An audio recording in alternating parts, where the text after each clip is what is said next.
All right, let's call this meeting to order. If we'll all rise, say the Pledge of Allegiance. Pledge allegiance to the flag of the United States of America and to the republic for which it stands, one nation, under God, indivisible, with liberty and justice for all. You'd all remain standing for just a minute for a moment of silence.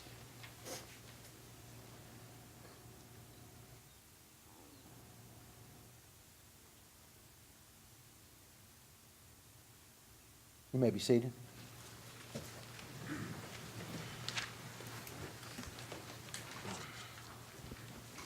Before we get started in tonight's meeting, Mayor Alvarez is not here. He's in, I think he's at Duke University having some medical things done. But this is like the third time I've done this, so bear with me tonight. And you can laugh if you want to laugh. We'll have a good time. Try to have a good time and get a meeting done at the same time.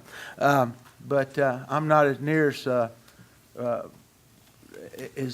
don't say the word professional, but let's say as near smooth as Mayor Alvarez. He's done this a lot. But anyway, let's get started.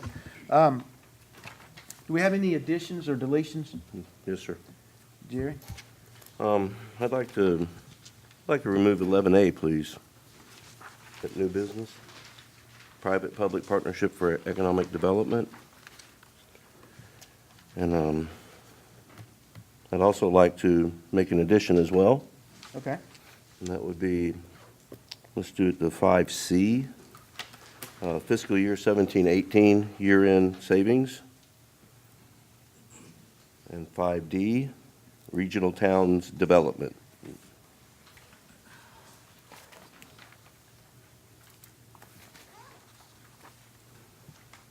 In addition, I'd like to add something to the old business, and that's the economic development retail to 10C.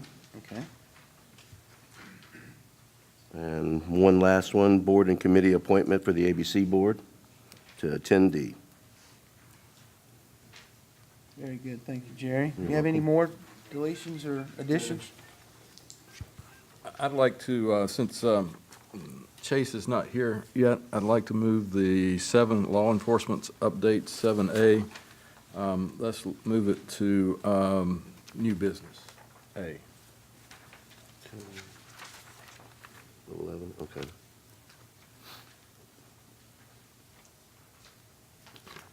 Very good. Any more?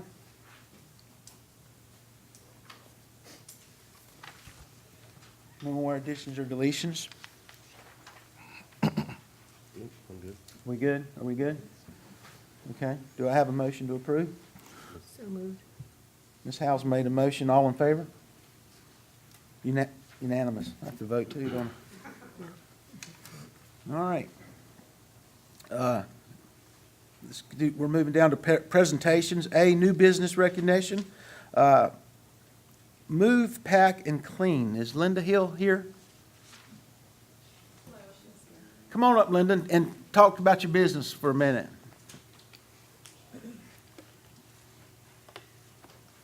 Hello, everyone. I'm Linda, and we are new to the town. Thank you guys so much for inviting us. We are a full-service moving company located Wesley Chapel Road, right across the street from Sun Valley High School, Sun Valley Theater. We are also veteran-owned. I am an Army veteran and a former teacher. And some of the services that we offer are moving, packing, cleaning. We also have a store where we sell packing supplies. So any boxes, tape, wrapping paper, anything that you need to fulfill your moving needs, we can help you with that. That's us in a nutshell. And how long have you been there? We had our ribbon ceremony June 12th. Prior to that, we were in Charlotte. Okay. Well, Yes, ma'am. Linda, where is the location of the store? The store is located at 1310 Wesley Chapel Road, Suite B. very good. Any other questions? Did you bring any cards with you? Unfortunately, I didn't. I rushed right over here from a job site. So I apologize, but we can bring some over. We would love to help families who are moving to the town, as there are lots of homes going up. We offer military discounts, we offer law enforcement discounts, and we also offer senior citizen discounts. What do you consider a senior citizen? What age start? What do you consider a senior citizen? It fluctuates. It fluctuates. It fluctuates, Okay, depending on who I we're like talking that. to. I like that. Well, maybe you can bring the cards next time. Absolutely, we Okay. certainly can, Ms. Shirley. Thank you. All right, Okay. thank you. Well, the town wants to give you a plaque in recognition for, and welcome you to the town of Indian Trail. The town of Indian Trail is honored to present this token of appreciation to Move, Pack, and Clean on June 26, 2018, for actively serving the residents of this town by choosing to operate your business in Indian Trail. This is a plaque for you.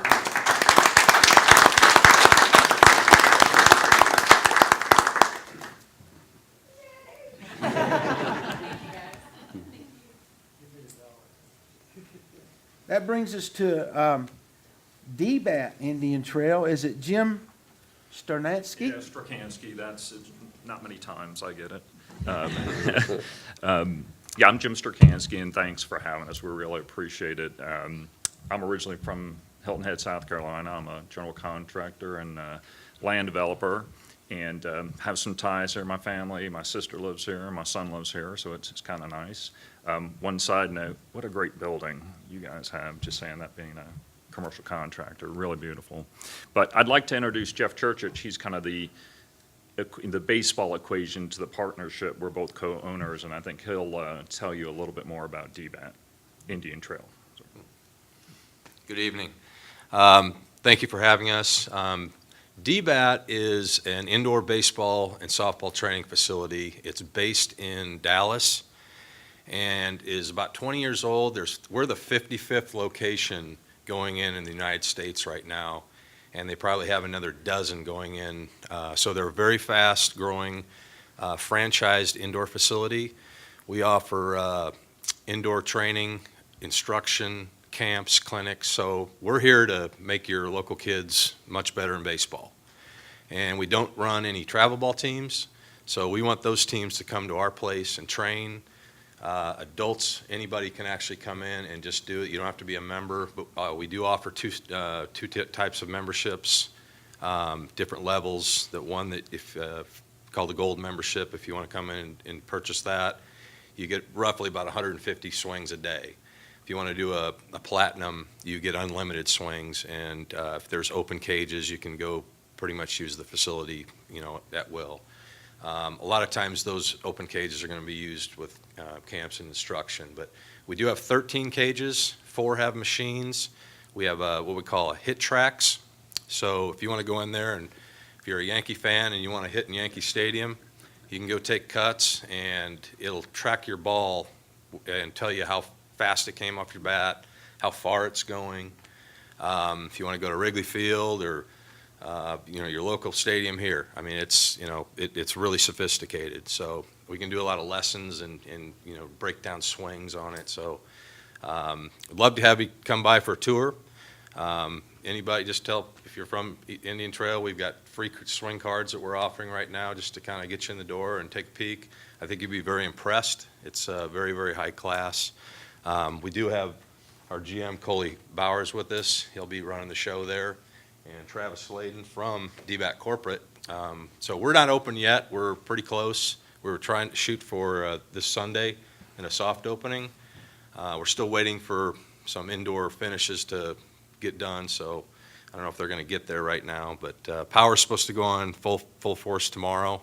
We're crossing our fingers. So once that gets going, I think we'll be ready. We'll have full pro shop with bats, gloves, any accessories you need for to suit out your young child. So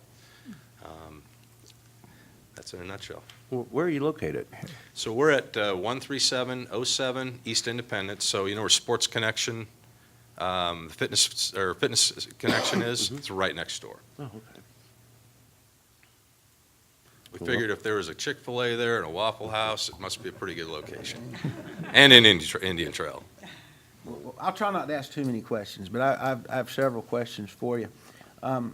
and the reason being, I have a 40-year-old son and I have a 36-year-old son, and I was baseball commissioner at South Park many, many years ago, and was deep into baseball, and I remember the very first place on Monroe Road that was doing what you're basically doing.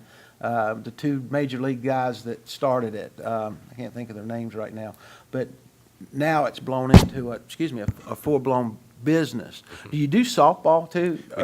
We do softball. Matter of fact, our machines are swipe-driven, and so if you have a membership card and you swipe it, you basically pick, I want baseball and I want this speed, or I want slow pitch softball, or I want fast pitch softball and this speed. So the machines all will do the same, both will do baseball and softball.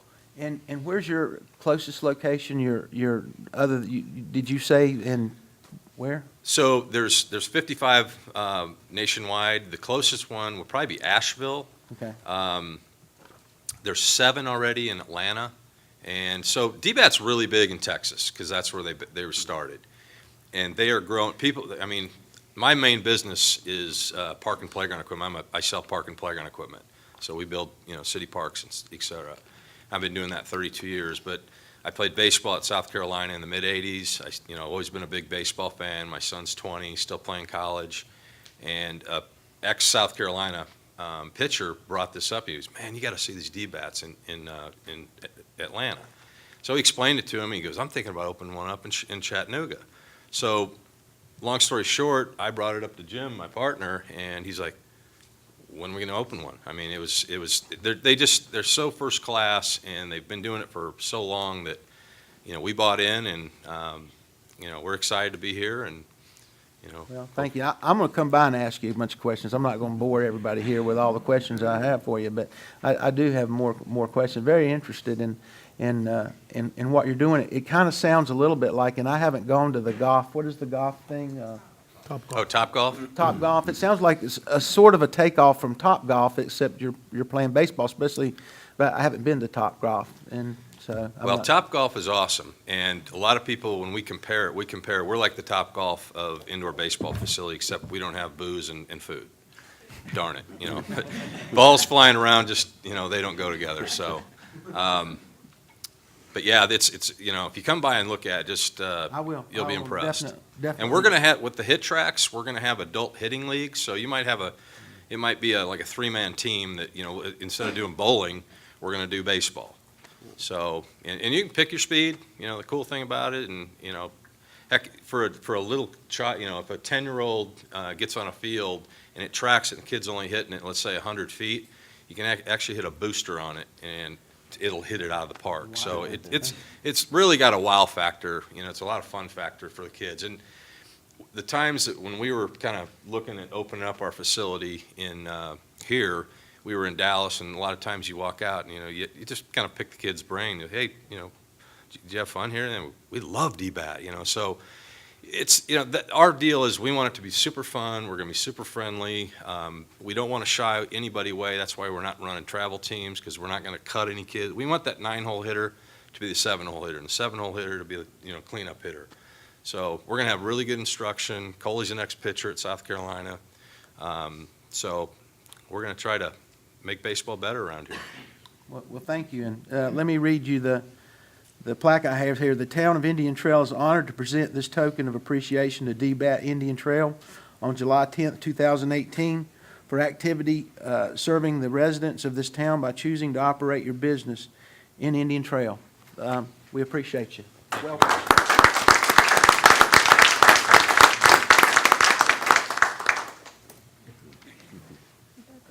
Physical therapy. Physical therapy. Okay, moves us to Park and Recreation Proclamation. Mayor Pro Tem, that's me. Kathy, I've got that somewhere, don't I? I got it. All right, here we go. It says proclamation designating July as Parks and Recreation Month, adopted 7/10/2018. Whereas parks and recreation programs are an integral part of communities throughout this country, including the town of Indian Trail. And whereas our parks and recreation are virtually vitally important to establishing and maintaining the quality of life in our communities, ensuring the health of all citizens, and contributing to the economic and environmental well-being of a community and region. And whereas parks and recreation programs build healthy activity communities that aid in the prevention of chronic disease, provide therapeutic recreation services for those who are mentally and physically disabled, and also improve the mental and emotional health of all citizens. And whereas parks and recreation programs increase a community's economic prosperity through increased property values, expansion of local tax base, increased tourism, the attraction of the retention of business, and crime reduction. And whereas parks and recreation areas are fundamental to the environmental well-being of our community, and whereas parks and our natural recreation areas improve water quality, protect groundwater, prevent flooding, improve the quality of the air we breathe, provide vegetative buffers to that development, and produce habitat of wildlife, and whereas our parks and natural recreation areas ensure the ecological beauty of our community and provide a place for children and adults to connect with the natural and recreate outdoors. And whereas the U.S. House of Representatives has designated July as Parks and Recreation Month, and whereas the town of Indian Trail recognizes the benefits derived from parks and recreation sources.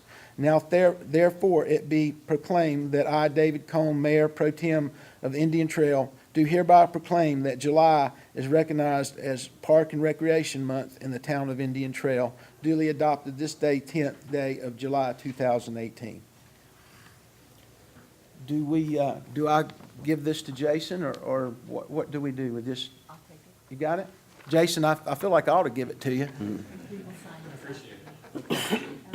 We have a great Parks and Recreation Department, if you haven't known. They do a fantastic job.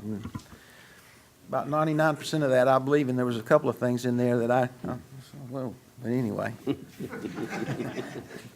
I'm going to ask you about a couple of those things there. We'll be there next year.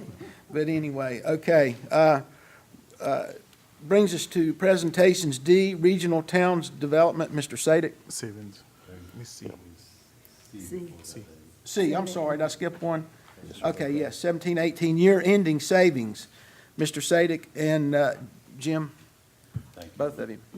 I'd rather say Jim than Mr. Wanowitz. Wanowitz.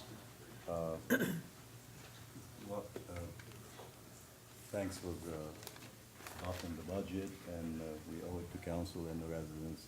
This information is end-of-the-year information. Could you Patrick. talk into the microphone, please? Thank you. This is end of the year, FY 17-18 savings. And if you look at the bottom line, and I'll go quickly over each item, we save a total of $1,114,715.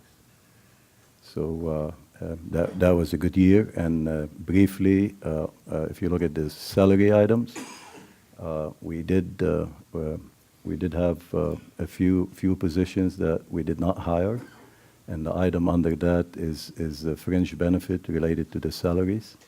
Economic development, this is the contract that we were to have with Union County Economic Development. So the contract was $275,000, and we also got back $50,000. So that saving right there is from economic development. Contingencies, we had a line item for contingencies, and we saved about $114,000 and $114 and $500. Miscellaneous grants, we put aside about $125,000 in case we need them for economic development or for any projects. We did not use that money. And one of our projects, installing the new bathrooms at Old Town Hall, we had budget of $60,000. The bid came in at $30,000, Adam, right? So there's some savings of $30,000. Sanitation, If we look at the entire year, we have savings of about $115,000. This is the difference between the two contracts, the old contracts and the new contract.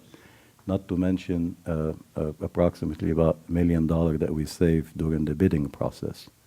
So that's the biggest savings we had last year. On the Union County Sheriff's Office, is that right, Jim? This is that item. Two promotions were delayed, and so we still have $37,000.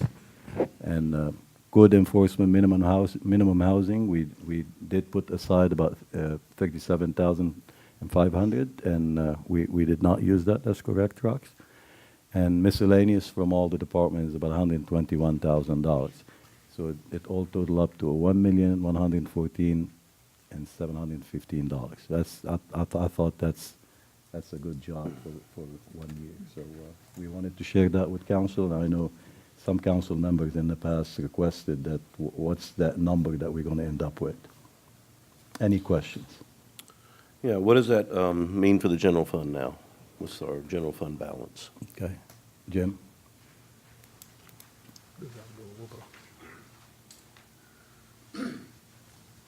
Jim Wadowitz, Town Finance Director.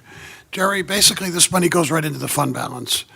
We're projecting this. Our fund balance is very healthy. We've got about $15 million, of which about $11 million is unattached. A lot of things going on in this town. Patrick wanted us to see how this year was, so we're basically saying $1 million, and this is the appropriation side.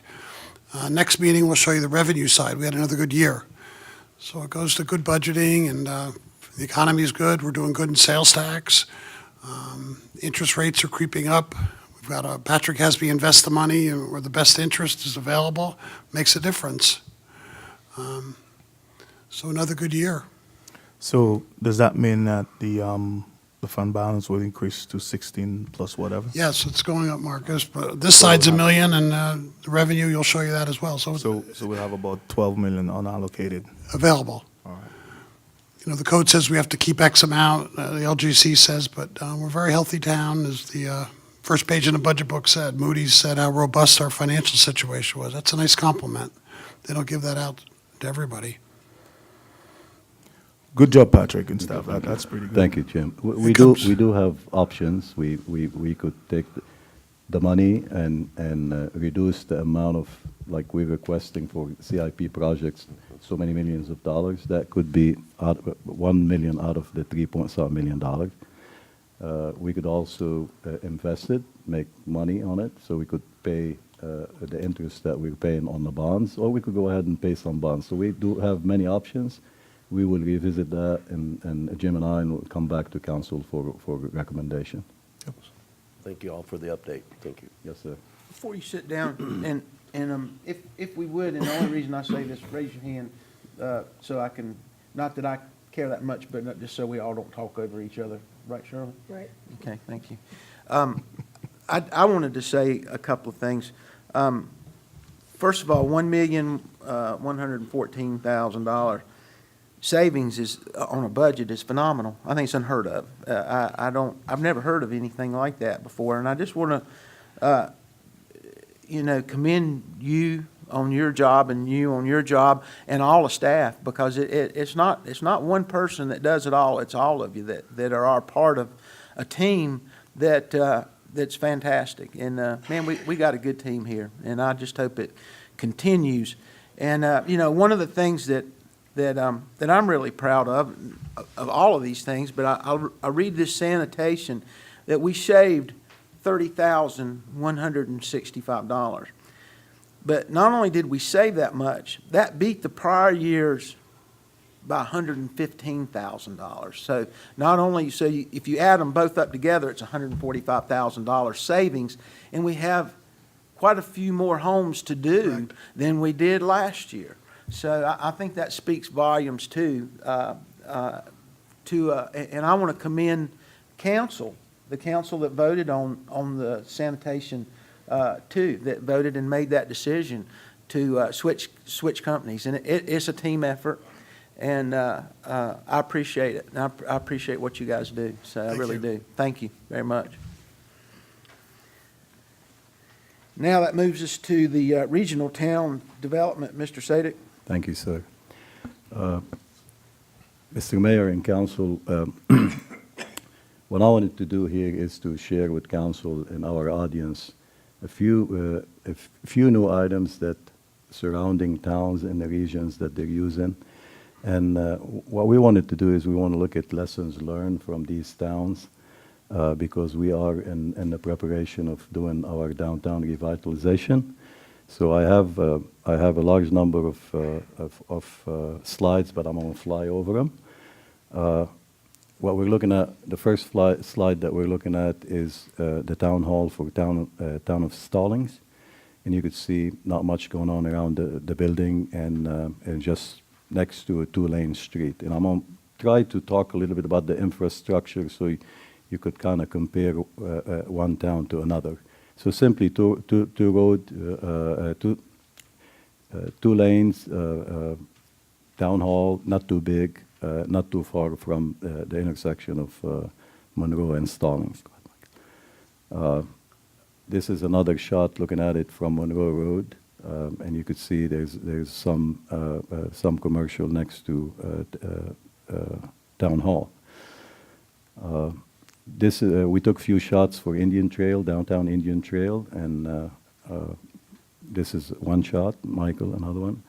This is another one. This is at the signalized intersection. You could see how congested it is with wires and utility poles, too narrow, and the building at the corner. And we're working with North Carolina DOT right now. They're trying to analyze that intersection and see if any improvements can be done. We're looking at the town of Matthews. We went there today. This is a mixed use. It's not too far from downtown. It's a brand new area, and it does have retail, commercial, residential on top, and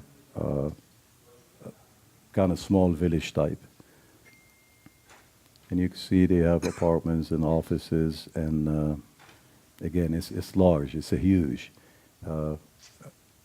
Three-story buildings like that our downtown master plan rocks. We do call for minimum of 2 stories up to, I think, 4. So we could have something like that in uptown Indian Trail, and it could be that close to the street too. So we just wanted to share with you some example of what we can do in Indian Trail. And these are different shots of different buildings. I mean, it's a huge compound in Matthews. Go on, Michael. Just different shots. A lot of landscaping. This is sort of like isolated one-story restaurants and shops. So another view. And this is looking at it from the main road. Another internal street. Diagonal parking, sidewalks throughout, landscaping, signage, and everything. All right, this shot right here, I took it on Highway 160 in Fort Mill. I don't live too far from that location. One thing unique about this one is that this is a village that has a hotel. It has a big financial institution, all kind of restaurants, apartments, and townhomes. So everything you could think of a village does exist in that location. And this is another shot. Go ahead, Michael. This is old downtown Fort Mill. One thing I like about that one is the street lighting that we don't have here in Indian Trail that we could add probably when we do the complete street project. This apartment is in downtown Mint Hill, and this is the same apartment that they're proposing to build at the town center. This is the same builder and the same design. This is another shot at downtown. This is the LPA Financial, which is huge. It does employ a lot of people, well designed at nighttime. It's great to pass by and walk around it. And this is part of the village too. A lot of restaurants, again, condominiums and apartments. could see Panera Bread right there, still many places under construction, on-street parking, landscaping, they're still building. Beautiful architectural at nighttime. It really, attracts a lot of people. ADA facilities, bollards, decorative pavers for the roadways.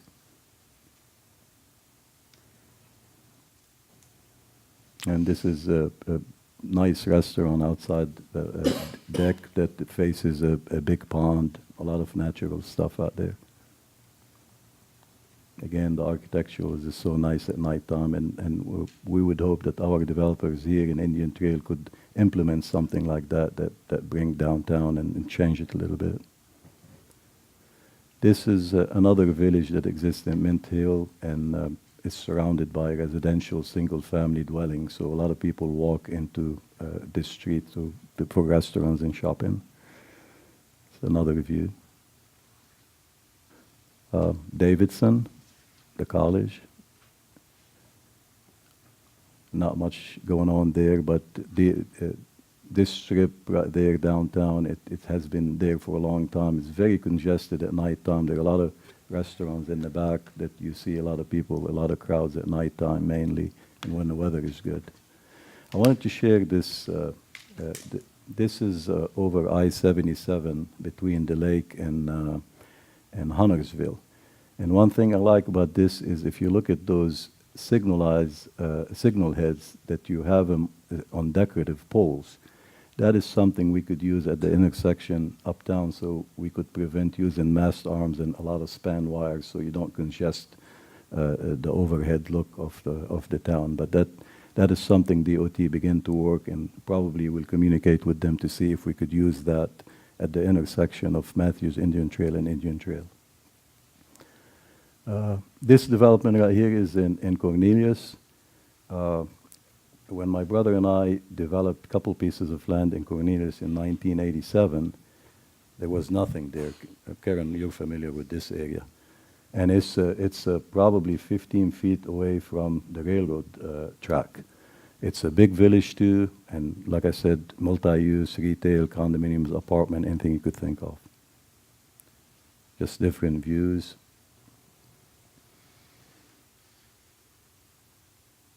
And one thing you notice about all these villages, they're brick. I mean, the brick looks good. You could decorate the brick. It's not sort of like wood panels or anything like that. This will last. The fire department likes it. It does look good, and it makes it. It gives it the village look. Again, different views. I mean, it's some areas it's huge, and this is downtown. This is across the track. So you do get the train at nighttime, and I don't know how many trips they get, but it doesn't look like it bothers the development. Decorative walkways and sidewalk, and this is Town Hall in Cornelius on the main road, as big as our building. And this is a look at it from the main road that takes you all the way to I-77. These are townhomes, same area. I mean, none of this stuff was there in the late 80s, but I think most of this is recent. These buildings, they're very unique. When I was driving from Huntersville to Cornelius, this is a new style. You could see right now, and that's what our planning department is trying to do at Sun Valley Market Commons, is to put the building closer to the roadway and have the parking lot in the back. So when you drive any main road, you don't see the congestions of vehicles. And this is a car wash. And I do know the owner of this car wash, but I mean, you couldn't tell that it's a car wash if you didn't look at the sign. And this is Bojangles. This is from the roadway. I mean, we would love to have buildings like that close to the main roadway where you have on-street parking. That's something we could implement here in Indian Trail. But you could see it's all brick. It's new design, nothing typical like the old Bojangles. And this is McDonald's. I mean, that's very nice. And then this is the main roadway. We also doing these many trips, I've noticed that a lot of apartments, they're getting them in closer to the roadways to just to make that 2-lane roadway or 4-lane roadway, cozier. But they're taken off everywhere, and they're getting them closer to the street. This is another building in downtown Huntersville. You could see, the architectural, and architects are playing a big role in these buildings. And one thing unique about this intersection downtown is you do have this parking garage in the back. With 3-story parking garages, you could save a lot of land for surface parking lot. I thought that was very unique too. I think this is Town Hall. Another shot at it. And you could see apartments, they're there too. So every village that we're looking at right now, we're seeing that they include apartments, the combination of apartments, condominiums, townhomes, and retail and commercial. This one is a bit unique. This is Harrisburg, which is this is located. This is Town Hall, located next to a 4-lane roadway. And I felt that the other ones they're much better and designed much better because they're not separated too much like Harrisburg is. And that roadway right there across the street is about 6 lanes, so it doesn't give you that privacy and make you feel that it's like a village. But they do have the retail, and you can see the apartment in the back, and they do have townhomes behind it. So again, the similar style, but they spread out, which is a bit different than Cornelius, Huntersville, and Mint Hill. It's a lot of space. We're almost done. Now this is the roadway that separates Town Hall and that development from another development across the street. And you could see, you're talking about 7 lanes right here with the auxiliary lanes, which doesn't make it give you that downtown feel. That's another shot at the roadway. We do have a few shots for Mint Hill, and again, they're trying to push those buildings and the restaurant seating closer to the street. But again, this is different than ours. This is 4-lane. So, Rox, I think we're on the right track with having these buildings closer to the street and put the parking lot in the back.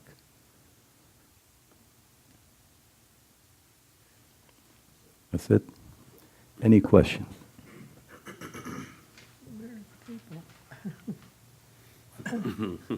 Where are the people? Did you take this at 4 o'clock in the morning? As a matter of fact, most of it was doing a little bit after rush hour. Oh, okay. They were all stuck on I-485.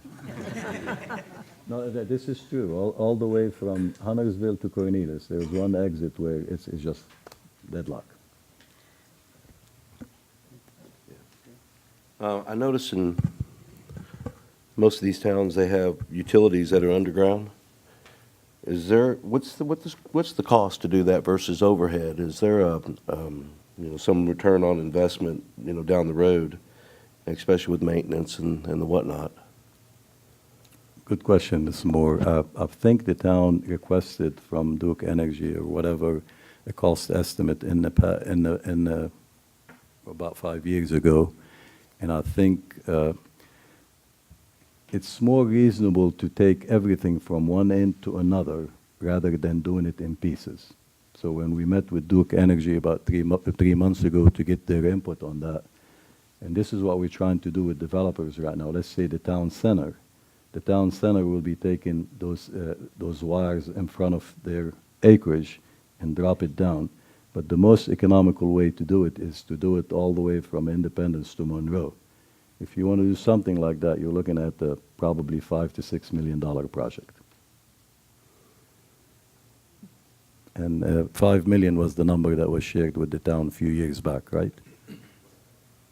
But we do have that issue in Indian Trail, and you're absolutely right, Mr. Morris. If you want to put those decorative buildings with with the brick and the stone and the seating outside, we hope that when developers come up with the development that they will take share of that, and then probably we have to have a share too, and that comes in sometimes under incentive, and depends on the type of the development that's coming in.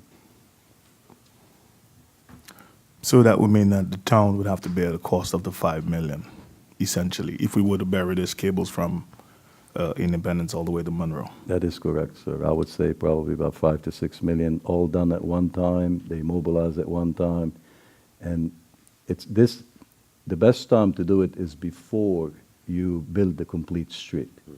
Because if we want to go ahead and put the sidewalk, the planters, the crosswalks, and somebody's going to come in and update the underground utilities, this is the time where you want to put it underground and make sure there's no conflict. If So- we do all that and then come back a couple of years from now and say, we got the 5-6 millions, we won't put it down, it will not be practical. So follow-up question to that would be, any project that's coming downtown, the town decides or council decides to spend that money to bury the cables for future use. Any project coming into town, would there be a way to recoup those investments? Or to recoup that cost? How do we recoup the cost? Would there be a mechanism for us to recoup that cost? I or think recoup the expenses? The only mechanism I see, Mr. McIntyre, is if we work hand in hand with the developer and decide on doing it like probably one time. Joint venture? Oh, that's right. And then, again, incentive could come in. If we know that the big development coming in, we're going to generate a lot of taxes and money out of that, that would be the time to do that. But again, when we met with Duke Energy, they suggested that the most economical way to do it is all at one time. All right. But again, we don't have to rush it. It's going to cost a little bit more money if we do it in pieces, and that's possible too. Now, we do have a roundabout at Gribble that is going to take care of that. So if the state is going to take part of our share that we're putting for that $1.5 million, that will probably be part of relocating the utilities outside. But what we could do when we have that project is we probably look into putting it underground. Okay. So we will wait for opportunities like that, town center, that roundabout, then the signalized intersection, and try to put it down if we can. All right. I hope I answered your question, sir. Yeah. Okay. I have a question, just to make sure I understood this right. So if they're building a complete street and they're tearing that whole road up, it's $5 to $6 million to put the cables into the ground that they already have torn up. I'm just curious, that seems like a lot of money to me for something that's already torn up. Maybe I'm in the wrong business, maybe I need to get into that business to roll that stuff down through there, because that seems like a lot of money. But that is correct, $5 to $6 million? Yes. David, we could, the other option here too is, and that's, we're going to be working with North Carolina DOT. Before we accept the roadway, we will be looking at who has a prior right. Is it the North Carolina DOT or the cable companies? If the cable companies have a prior right, if we want to push them out of our right-of-way, then we will end up taking part of that cost. If we have a prior right, then we could tell them you need to be out of the 50-foot right-of-way at their own cost. So most of these poles can be replaced when we do that, and they'll be replaced with new poles. So that's another option rather than putting it underground. Kind of push it out a little bit and don't let it distract the new buildings as much as possible. But we are dealing with not only one utility companies, we're dealing with about 3 or 4 of them, because you could see the cables, communication cables, and that's where the cost is coming from. Gotcha. One last question. Who took all these pictures? I did that, I thought you did. And when did you take all those pictures? all of them last night. Okay. I think that you should be commended. How long did it take you to take all those pictures last night? I think I left here about 6 and probably got to Fort Mill about 9 o'clock, 9:15. Well, you're a hard-working man, I'll tell you that. I appreciate it, It's, you do a thorough job, and I just wanted to let you know that. Lucky no accidents, David. Made it home safe. Thank you, sir. That brings us to our public comments portion. Thank you for your interest in participating in the public comments portion of today's regular meeting of the Indian Trail Town Council. Please be aware that these meetings are recorded and can be heard by anyone through the internet. Comments are limited to 3 minutes per speaker. You may not give your 3 minutes to another speaker to increase that person's allotted time. Comments are to be directed to the entire council as a whole and not individuals. Citizens will be expected to be civil in their language and presentation and act within reasonable standards of courtesy. We ask the audience as well as the speakers to maintain order and decorum in your conduct throughout the public comment period. That being said, you may not engage in slander, name-calling, personal attacks, or threatening or otherwise aggressive speech or behavior that I or council reasonably believe will be imminently result in a disruption of the meeting. Finally, we ask you a simple favor. If you have a grievance, concern, or complaint relating to the specific town employee, we respectfully request that prior to airing that grievance here during public comments, you first contact the town manager, the town attorney, or one of the council with your concern. We respect your right to be heard, and we ask you to respect our town employees' right to a fair hearing on your grievance. First up on the public comments is Brian Wyndham. Brian?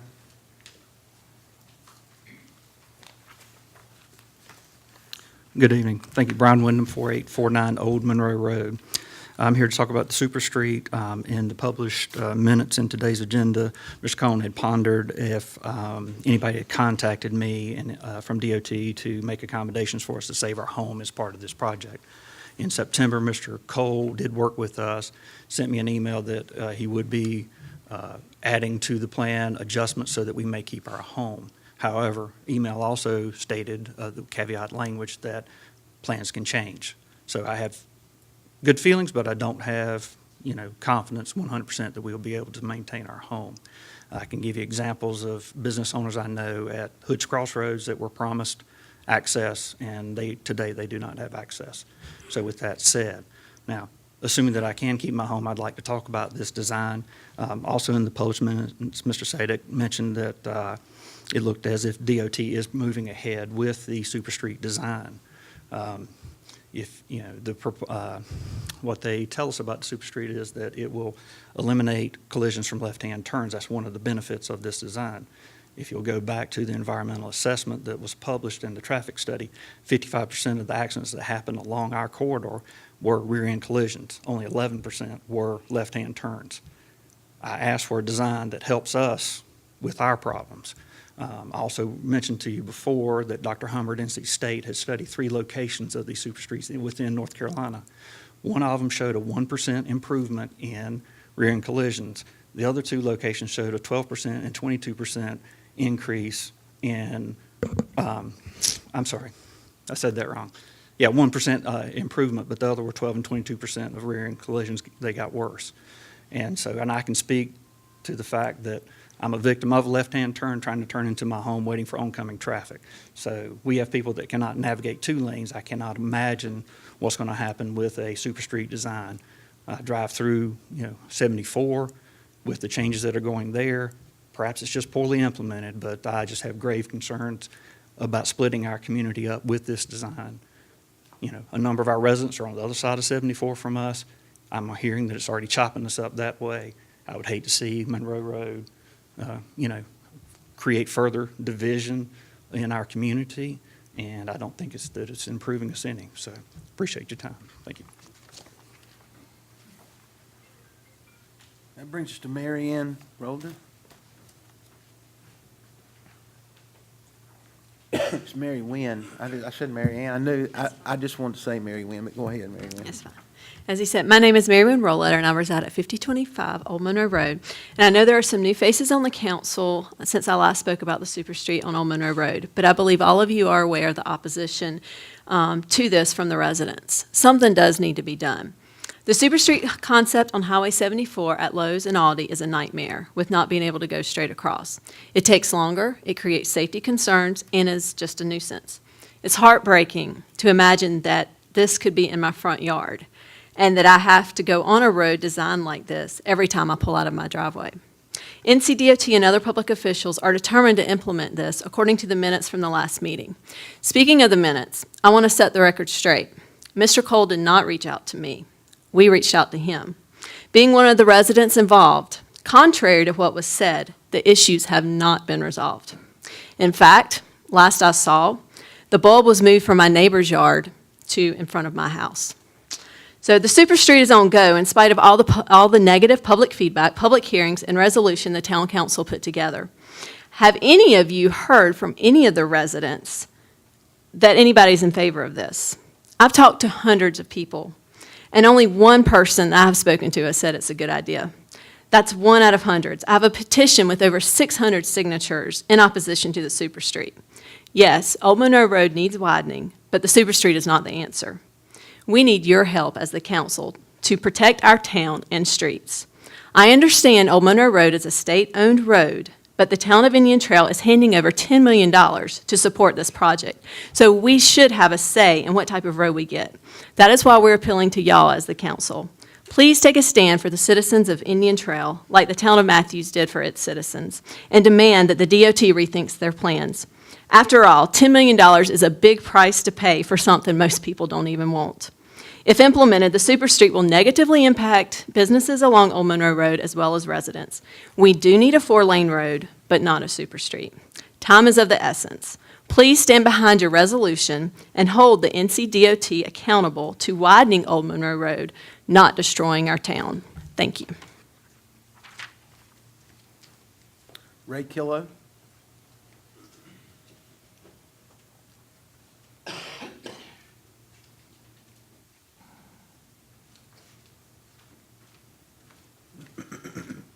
Council people, my name is Ray Kello. I live at 5125 Old Monroe Road. I'm third generation there.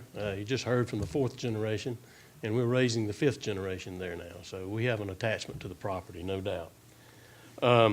We, as Mayor Wynn indicated, we know that the road needs to be widened, and but we have continually, from the very beginning, opposed the Super Street. The first meeting, the traditional 4-lane road was proposed, and we know that would work.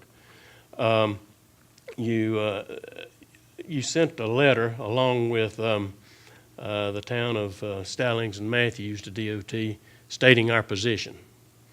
I was very much, and you sent a resolution, I think February the 12th, very much concerned after reading the last month's meeting minutes that here again, as we've said early on, it seems that maybe staff is supporting the Super Street. I thought the position of the town was in opposition of it, and that very much concerns me. I'm confused there, and all I think DOT has to do is read those minutes and see that there's some, I guess you would say, disunity in what we're moving forward with. Also, as has already been mentioned, Mr. Sadek's comments basically indicated that the issues that we had been resolved. That's not the case. Absolutely not the case. I would even request that the minutes be amended, just leaving that part out if possible, because those are permanent records, and I just assume that not be a permanent record because it's not factual. Also, we'll probably have a bulb on our property. I hadn't seen the final plans yet, but that's more than likely a given. Also, we'll probably have, even though we're on the outside of the curve, we'll have the additional lane on our side, which doesn't make sense. And also, the way it was designed before, the sidewalk would be about 15 feet from our front steps, from the old house. The old house was built in 1887. We've tried to preserve it. this time. But even though Old Monroe Road is a state road, it's mainly residential, and will be that way for a while. Mr. Sadik, in your photographs that you had there early on, were any of those in front of a super street? No, sir. Okay. So, the super street does not encourage commercial development. And when I was on the council, that was one of the things that we wanted to do, was to encourage commercial development along the way. And I think moving forward with the super street is a negative in that regard. But we're appreciative of the town council, and we would like for the position to be by the town council as the resolution stated, and not varying from that until the town council makes a change there. We'll speak later on the bond referendum that you're dealing with. But I do thank you for your time and request that anything that's stated henceforth about the super street be very much considered and not be something that could be taken by DOT as an endorsement by the staff. Thank you.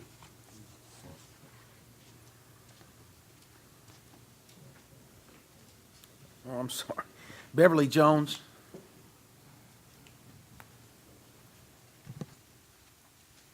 Beverly Jones, 5102 Old Charlotte Highway. First of all, I'd like to thank the town council for, there's some newcomers on. I'd like to thank each and every one of you for what you do on a daily basis, monthly basis, all year long. I appreciate every one of you. But my concern is my property will be affected by the super streets. And I am for widening the highway with a median in the center, but I do not think the super streets are the answer. The super streets on Independence at Lowe's are a total nightmare. I've not heard anyone say that it is like eating coconut cake, because it's not. I am standing behind Ray Yellow, and I'm standing behind Mary Wynn Roletter as to everything that they have stated before my speaking. I would like to address Mr. Sadak as far as the minutes of the June the 26th meeting last month. Mr. Scott Cole has not contacted me at all. I was the first one that initiated the call in reference to the bulb out that's going to be down on some of my property. He has not contacted me at all. And I'm very much concerned about these super streets. As I have stated before in the meetings, it's going to hurt our businesses. It's going to hurt all businesses in Indian Trail. And I like to see things flourish. I don't like to see a town go downhill. And I want the best for Indian Trail. But I would just appreciate the council's concern on this project. And as I said before, I appreciate everything that each one of you have done for us. Thank you. Scott Vickery.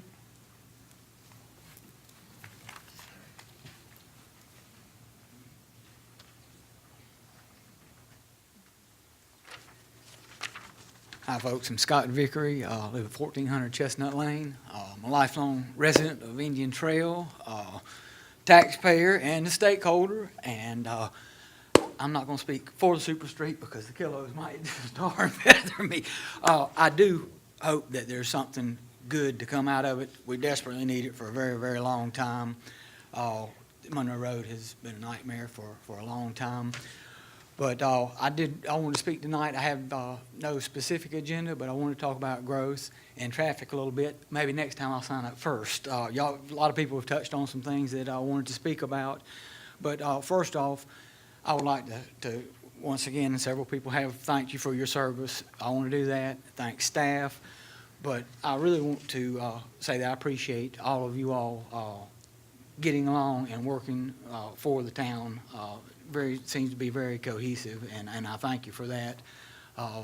Like the new building is great. Staff seems to enjoy it, and it's nice to have something very positive to talk about and for them to come to every day. As far as growth goes, I know you all have to make a lot of tough decisions on a routine basis. Part of that's what you signed up for, and I know that it's not easy, but I do like to see the community grow.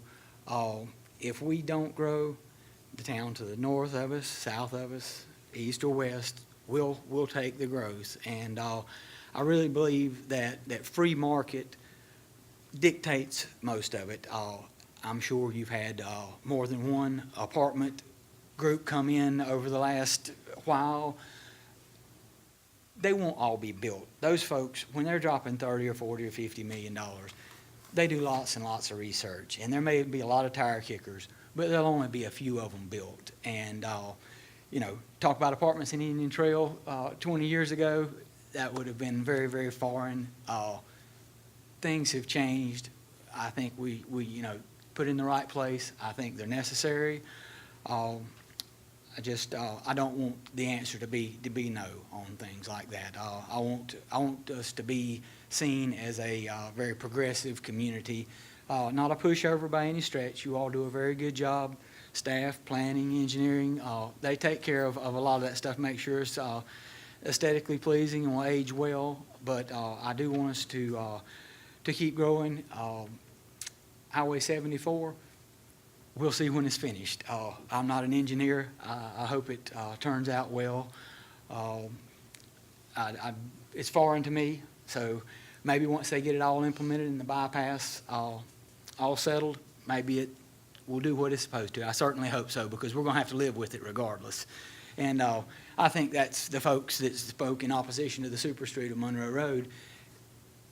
They're going to have to live with whatever's put out there. They want the best thing that can be, and something has to be done. Just hope it's good for everybody, including the folks that live there on a daily basis. I'd like to leave you saying thanks for hearing me, and I feel like as a community, we're either moving forward and growing, or we're dying, and that's true on a community basis or a countrywide basis. And I don't want to live in 2009, 10, 11, or 12. Those were not good times. Budget numbers didn't look like that. Opportunity wasn't there. But I just appreciate you all listening to opportunities brought to you and making tough decisions that are good for everybody in the town. Thank you, folks. Thank you. Mr. Mayor Pro Tem, if I may, I apologize. I know at past meetings, the mayor has kept time during public comments. Yeah, He has. My apologies. I'll start keeping time. that's okay. I kept looking. It's all right. That concludes our public comments. And occasionally I'll forget the mayor's not here, and I'm waiting on him to do this, so that's what's happening. So it brings us to the council feedback. Does any council member have a feedback to anything that was said tonight? Mr. Mayor, if I could just make our audience aware that Scott Cole and North Carolina DOT representative will be here next town council meeting. We did ask them to come and attend. Thanks, sir. Okay. Nobody? Oh, I'll make a comment. Do I need to go to the More? podium? Or can I No, do it from right just here? do it right there if you would. That way you're facing them. Well, thank you all for coming out and speaking regarding your concerns about the super street or the traditional four-lane. I was one of those persons before I became council that signed that petition. And one of the reasons that I signed that petition is that 4 years ago, I went to down to SPCC along with my wife and a few other people that I know. And they were giving us choices at that time. If you could design the Monroe Road, how would you do it? Do you want it curb and gutter, or with the median, or whatever? And what frustrates me is there was no super street discussion at that time.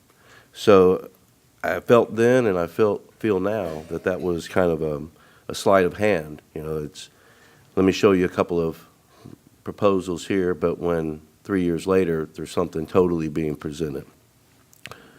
There are concerns that I have with that super street, and you all made reference to the 74 right now. And I do believe it is a mess because there's inadequate marking, the signage is lacking. I'm not a transportation guy. I don't understand why they've opened it up like they have. I think they just kind of rushed it. And it feels like some of these turns and the whatnot out there are shoehorned in there. I know the Super Street works pretty good down on 601 when I'm going down to Page, Leonard Jefferson, and there's wide open space, but so I feel your concerns greatly. One of the things that bothers me about a Super Street too, and I don't know how they'll mitigate this, is when you have those U-turns and those bulbs, and especially in front of the different folks' houses, those headlights, at night, just constantly sweeping around and sweeping around. So I have a lot of concerns, and I just want to thank you guys for coming out and speaking up about it. But, don't stop right here with us, because we can get some information out there to you about NCDOT, who to contact, and we need to blast their phones, we need to send emails, and, I know that in our business, our line of work, when we have upset customers and we get enough of them, we do something about it. If we only have one or two, we're just kind of like, okay. Well, so I don't want to see a Super Street out there. Unfortunately, the reality is DOT will make the final call on this. Now, they possibly may shove it down our throat. I hope not, because we are putting up money, so our voice should be considered. We are funding it. And anyways, I just want to let you know that you do have advocates as far as the Super Street and going back to a traditional 4-lane, at least with myself. Thank you, guys. Somebody else? Just one other quick thing. The DOT is going to be at our next meeting, correct? Yes, sir. If you would ask the DOT to not basically just come here and show up and do the same song and dance that they've done time and time again, I'd like to see them come up with showing us, the plan, showing us what their plan is. And I know the people sitting in the back of the room want to know what that plan is. They want to know. They don't want to be told because, as we've heard, sometimes they say one thing and do another. So let's get them to bring a plan, if you would, Patrick, and say, if you plan on doing a Super Street, show us where the bulbs are, show us what it is. But also, we need to reiterate that we've always been in favor of, and I think the point of being with what Jerry was saying is we're putting in $10 million. We're not actually funding the project, but we're contributing to the project. So since we are, I think we should have a say-so in the project, and we need to keep hounding them and keep on standing up for the residents of our town. And if you would just reiterate that, hey, bring a plan. Don't bring the same stuff. Bring something. Probably what we could do, Mr. Mayor, is if they bring the larger plans, probably we could display them in one of the community rooms earlier than the meeting, so the public could come in and look at them, and then could discuss it with Scott Clore if you wish for it to be that way. So let's just have our normal 5:30 development meeting Right. changed to a 5:30 Super Street. That's right. And that way, everybody can look and have conversations. Excuse me, Mr. Mayor. Go ahead. You got to look this way too. I right? did. I looked. You didn't do anything. Sorry. So this is just me asking a few questions. Prior to me coming on, did have a resolution that we were not in favor of the Super Street, right? That has been clearly communicated to the DOT, right? But yet they still want to proceed along that path. So what now we understand that the road's owned by them, yet we are still putting in $10 million. Residents have made it very clear that they don't want a Super Street. A lot of us do not support a Super Street. So what recourse do we have? Because while, I mean, we're gonna put $10 million up, it would be good to know that what our residents are saying and making very clear that DOT is actually listening instead of just really shoving something down our throat. What do we do? What are our options? Am I asked the question? Yes. I think the first thing we need to do is to get DOT in here and show them, let them show us the impact on each property. I think, if I'm not mistaken, whether it's the 4-lane boulevard, I think they should show us the 2 option and the impact on each property, which is, that means shows you the right-of-way line, because I know some of us are in favor of the 4-lane boulevard, but we're not in favor of the super street.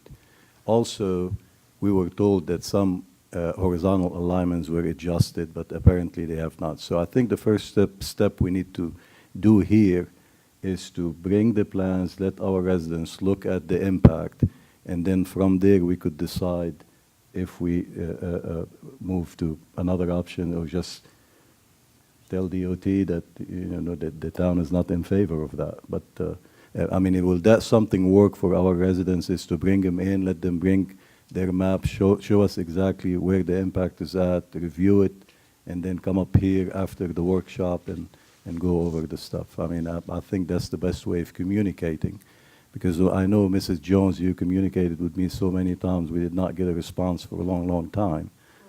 I think this next meeting will come put all of us together, and we'll have a chance to talk to them one-on-one, and I will ask and see if they could bring more representative besides Scott Cole. I know Stuart Basham might be able, and Sean, the traffic engineer, so they could help out in explaining what's happening. And then if they continue to insist on the super street, that's when we take it to another step. Thank you, Patrick. Cheryl? Patrick, I was just saying, I was going to ask you this question. Why can't we go above Scott Cole and ask his manager to come along? And, I mean, everybody has a manager above them. Sure. I know Scott's position is the division engineer, the engineer for Division 10. So he is responsible for the district and the counties around here. So if we could reach out to Raleigh and see if we could bring his supervisor to attend the meeting, we'll be more than happy to reach out. All they can say is no. That's right. So you might as well ask. We will take care of that, Mrs. Howe. Okay, that brings us to our consent agenda. I need a motion to approve. Motion to approve? Or If it changes. they have any changes? Any changes to the consent agenda? I have none. No. No. Motion to approve? Motion to approve. All in favor? Unanimous. Brings us to public hearings, bond extension. I'd like to affirm with the town clerk that a notice of public hearing on extension of the bond order authorizing the insurance of 7 million general obligation street bonds of the town of Indian Trail, North Carolina, and the notice of public hearing on extension of the bond order authorizing the insurance of 10 million general obligation thoroughfare bonds of the town of Indian Trail, North Carolina, were each published on July 2nd, 2018, in the Charlotte Observer, stating that the town council will hold a public hearing as described in such notices on July 10th, 2018, at 6:30 p.m. or as soon thereafter. Before we go any further, just for the general public, and partly me too, who's best to explain what we're doing right here? I mean, what this is about? I can, or the attorney. Would it either be, way. would it be the, or, Yeah, I'm happy to Okay. explain. all right. So when the town of Indian Trail, and I'm actually looking at the resolution, I'm going to look for a date so I can tell you, sorry. In 2011, voted to pass a resolution issuing general obligation bonds. There's more than two, but the ones we're talking about tonight are a $7 million bond for road improvements and a $10 million bond for Old Monroe Road improvements and widening. Those bonds are good for 7 years through the LGC or for the government. If they have not been issued in that 7-year period, the LGC will permit the town to extend the right to issue those bonds for another 3 years. If they're not issued in that 10-year timeframe, then the right to issue them at all evaporates. So what we are doing tonight is asking and receiving the 3-year extension so that, and again, none of this money has not been issued yet, and we are just waiting for, we are asking the state and the public and for y'all to vote to extend that another 3 years for these projects that were intended to be paid for by the bonds. Thank you very much. That was a good explanation. I understood that very well. Yes. I was just going to, with what you read, affirm that the notice was published for both of these bonds on July 2nd, notifying the public that we were having a hearing on these bonds. Okay, so at this point, and I've never done this before, so we open and close each bond hearing separately, That is correct. followed by a motion. So if I'm correct, somebody needs to make a motion on the first bond? Well, you have to open the public hearing first. Okay, And public then hearing close it. first. Okay, and that is 9A. A1. Is that A1, 9? Yes, that's correct. A1, and there's no public speaking on. If no one signed up, you might ask if anyone wants to Would speak. anybody on like it. to speak on that?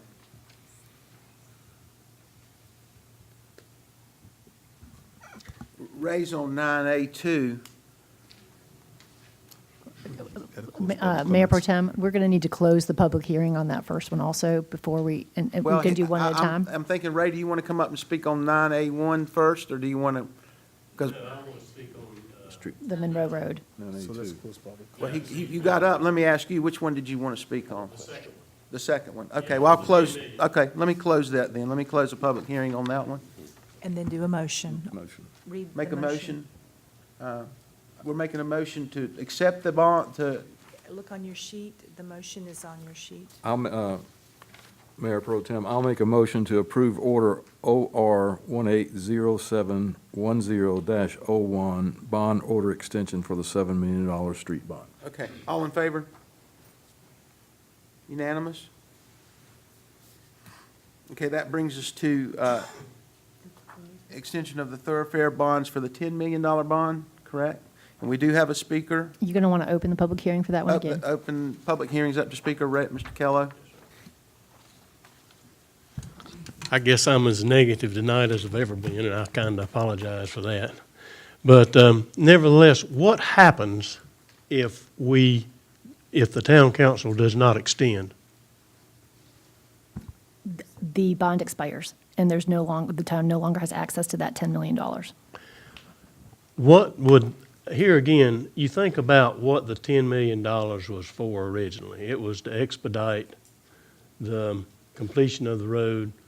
It was at one point in time proposed to be in 3 phases, and the Indian Trail phase was last. And the purpose of that was to speed up the construction. At that point in time, I'm not sure that a super street was even mentioned. I hate to interrupt your public speak, but I actually have the resolution if you'd like me to read that in front of me. If you would, please. As long as that doesn't count as part of my 3 minutes.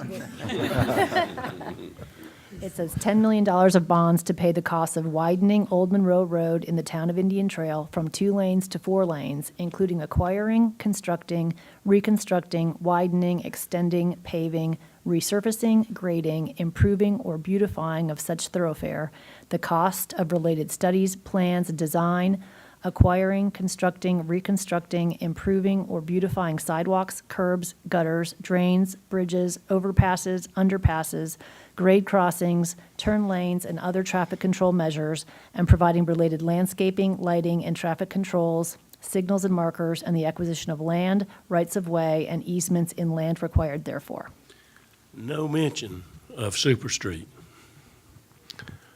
I don't know if, can that language be modified any at all? No. Okay.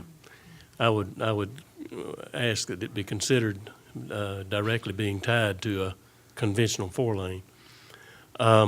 With that consideration, we could use that $10 million in a lot of other places.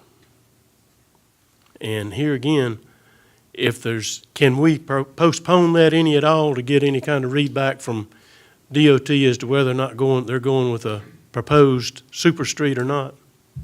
That's what we're doing tonight, so we have 3 more years to issue that bond if we choose to.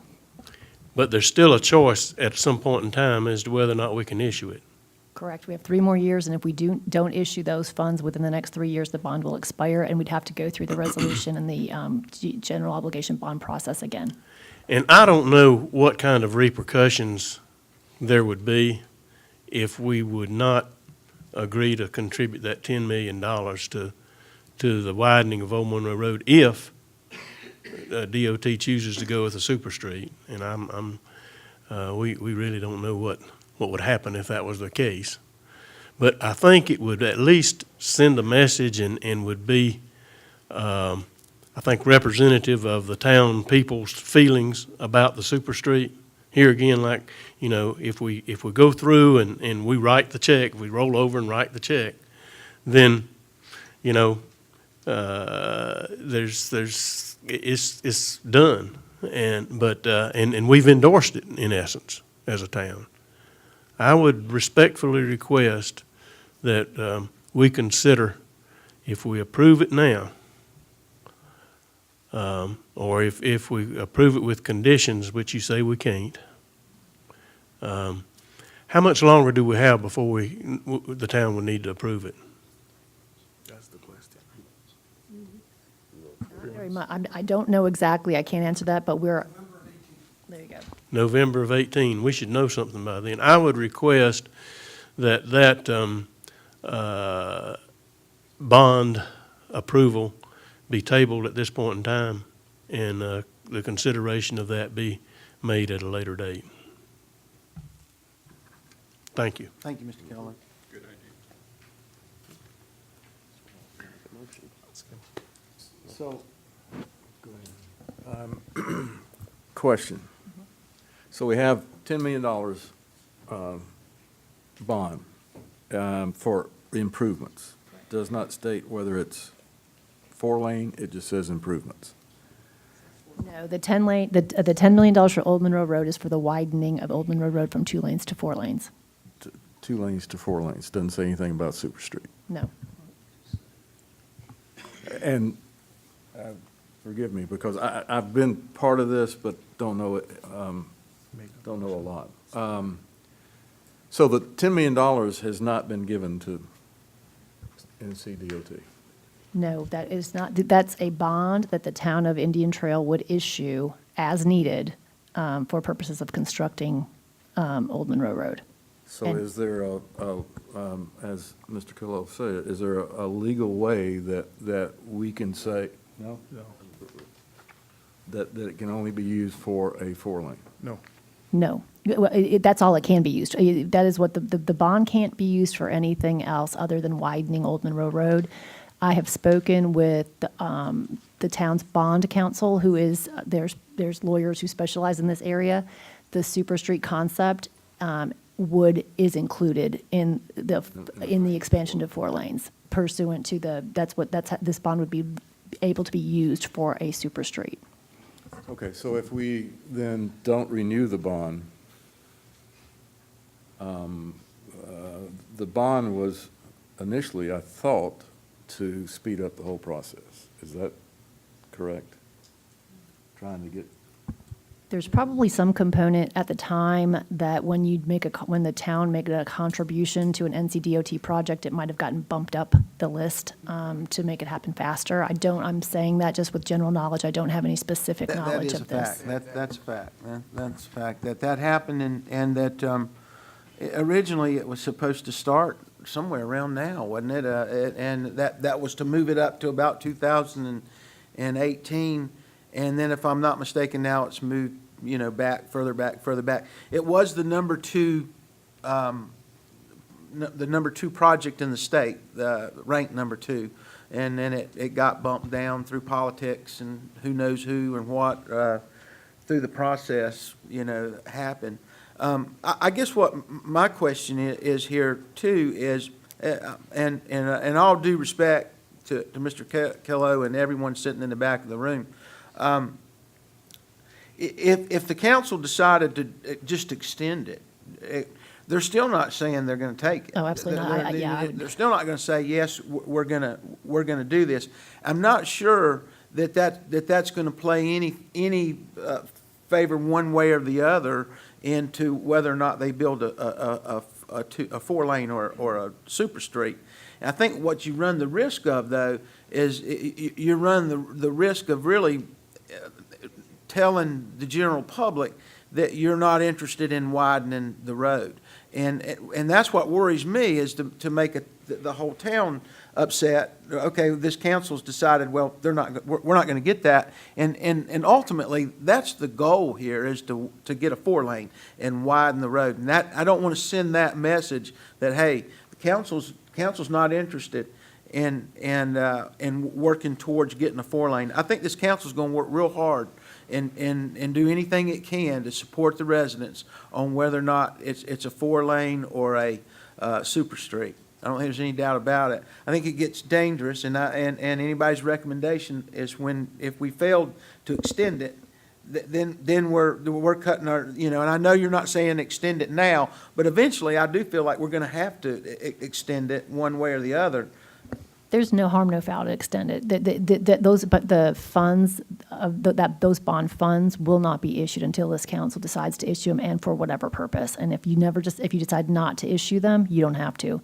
But it doesn't matter if you grant yourselves the right to extend it now or in November.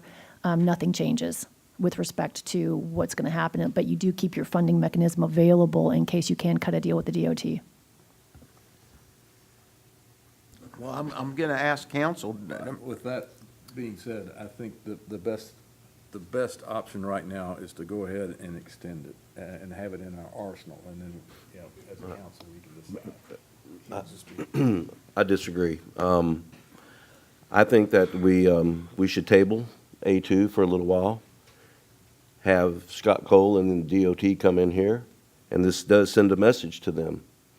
I do understand, being on CARPO now, the ramifications of not using that money, because, well, there's a couple of things that have changed. Since 2011, the way they decide which roads are prioritized, I don't know 100% that this $10 million will have an effect on whether or not it'll improve the timeline. But I do believe that we still have 3 to 4 months to make a decision.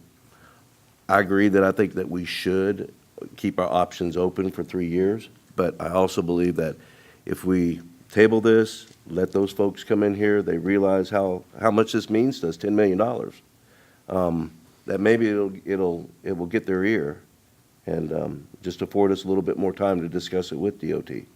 Just to make sure, and since we're discussing this, the $10 million, has it not been brought up in the past that if we didn't give the $10 million, what might happen? Does anybody know that? Because that's a question I think I've asked before.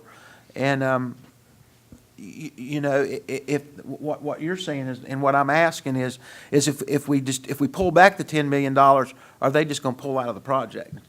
That's a possibility, David. And correct me, have they ever said that? I don't know. No. Okay. Just one last thing, if I could add, Mr. Mayor, in regard, it's not related to the extension. The $10 million, the town should be getting $5 million back to be used on another project. I just want to bring that to your attention. And then also, if we extend, whether we extend or not, wait until November, usually North Carolina DOT will request from municipalities to pay the money in advance to start paying for design, real estate acquisition, and construction. So I would anticipate that they will come back to us and ask us for the money probably 2021 and maybe earlier than that. And this is, 2021 is when the construction gonna start. But they might be coming in earlier than that, and that's why we have the $500,000 that we already issued, correct? So it's sitting in the bank, and the reason for that is to use it for design and real estate acquisition. I just want to add that, bring it to So the council's question, attention. I'm sorry. No, I'm done. Thank you. Question really is there a way we can use this as leverage and not approve it now, but hold it in our back pocket and maybe use it for leverage at the next meeting that we haven't approved? I don't know what that would do, but. Well, you don't know what to do unless you try it, I guess, unless you use it. I just want to correct something. You made the statement, and it is correct that we are given 10 million, but we're technically not getting $5 million back. We're given $10 million, but they're going to give us, it's not like we give 10, they give 5 back, and so that's only 5 million. We give 10 and they give 5. So it's not actually getting any money back.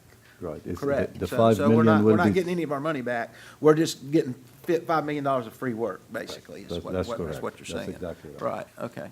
If, I just, would- if you don't mind, I would like to add, the process, at the point of the process that we're at right now has cost the town legal fees and money on the bond side, and this has been through the League of Municipalities. And so the process that we have to take to extend this bond is pretty long-term and a lot of work. And so that's already been done to date, and I just would like, I want to make sure council understands that. I also do have, I don't know how long our other bond counsel has been working on this or what the timeframes are specifically. I do know we've been in this process for at least 2 months now. So it would literally start right up again, and I don't know what the deadline is. And so I just want council to be very aware that there's a reason probably that we started this now, so that we don't risk losing it in November. And I just want to make sure that's very clear to everybody. And again, no harm, no foul, this money's not spent until you all decide to spend it. Just my 2 cents. When you say a lot of money and time, so how much money and time? Do you have it- do you I have don't any- know, it's not my time, unfortunately, but it is a process, and it does have to go through the cycle. Is there a risk of not Meeting the deadline of not November. making the deadline? I don't know the answer, but I certainly don't want to pretend there isn't one, so I Last question. apologize for that. So if we postponed it to the next meeting, does this throw everything off kilter?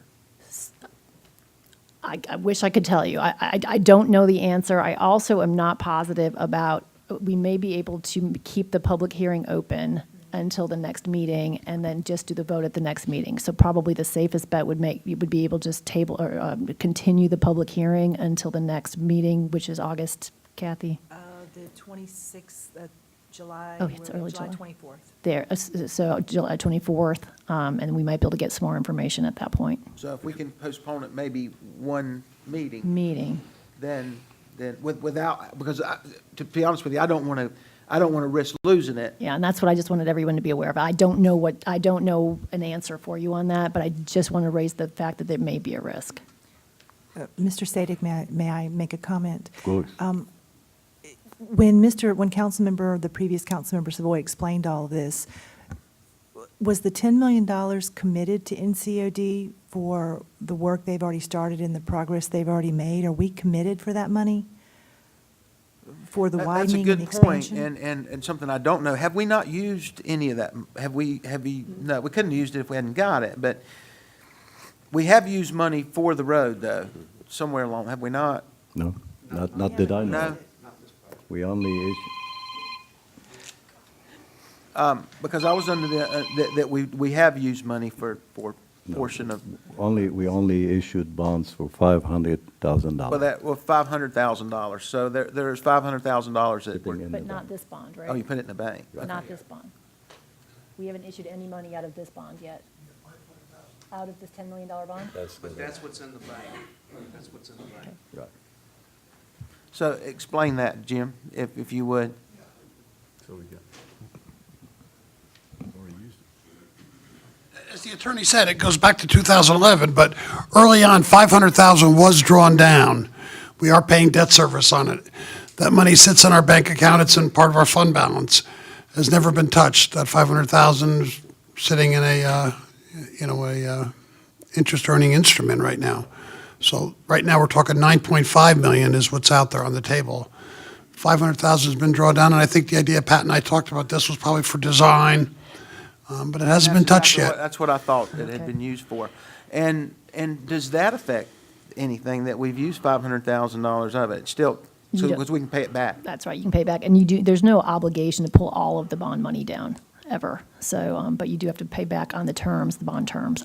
My concern is that I don't know, I'm not familiar enough with the process to not advise you that there could be an issue if we push it off. So that's what I want to make clear to everyone today. Jim, can you go over the process that we all went through communicating with the LGC and the requirements? Right.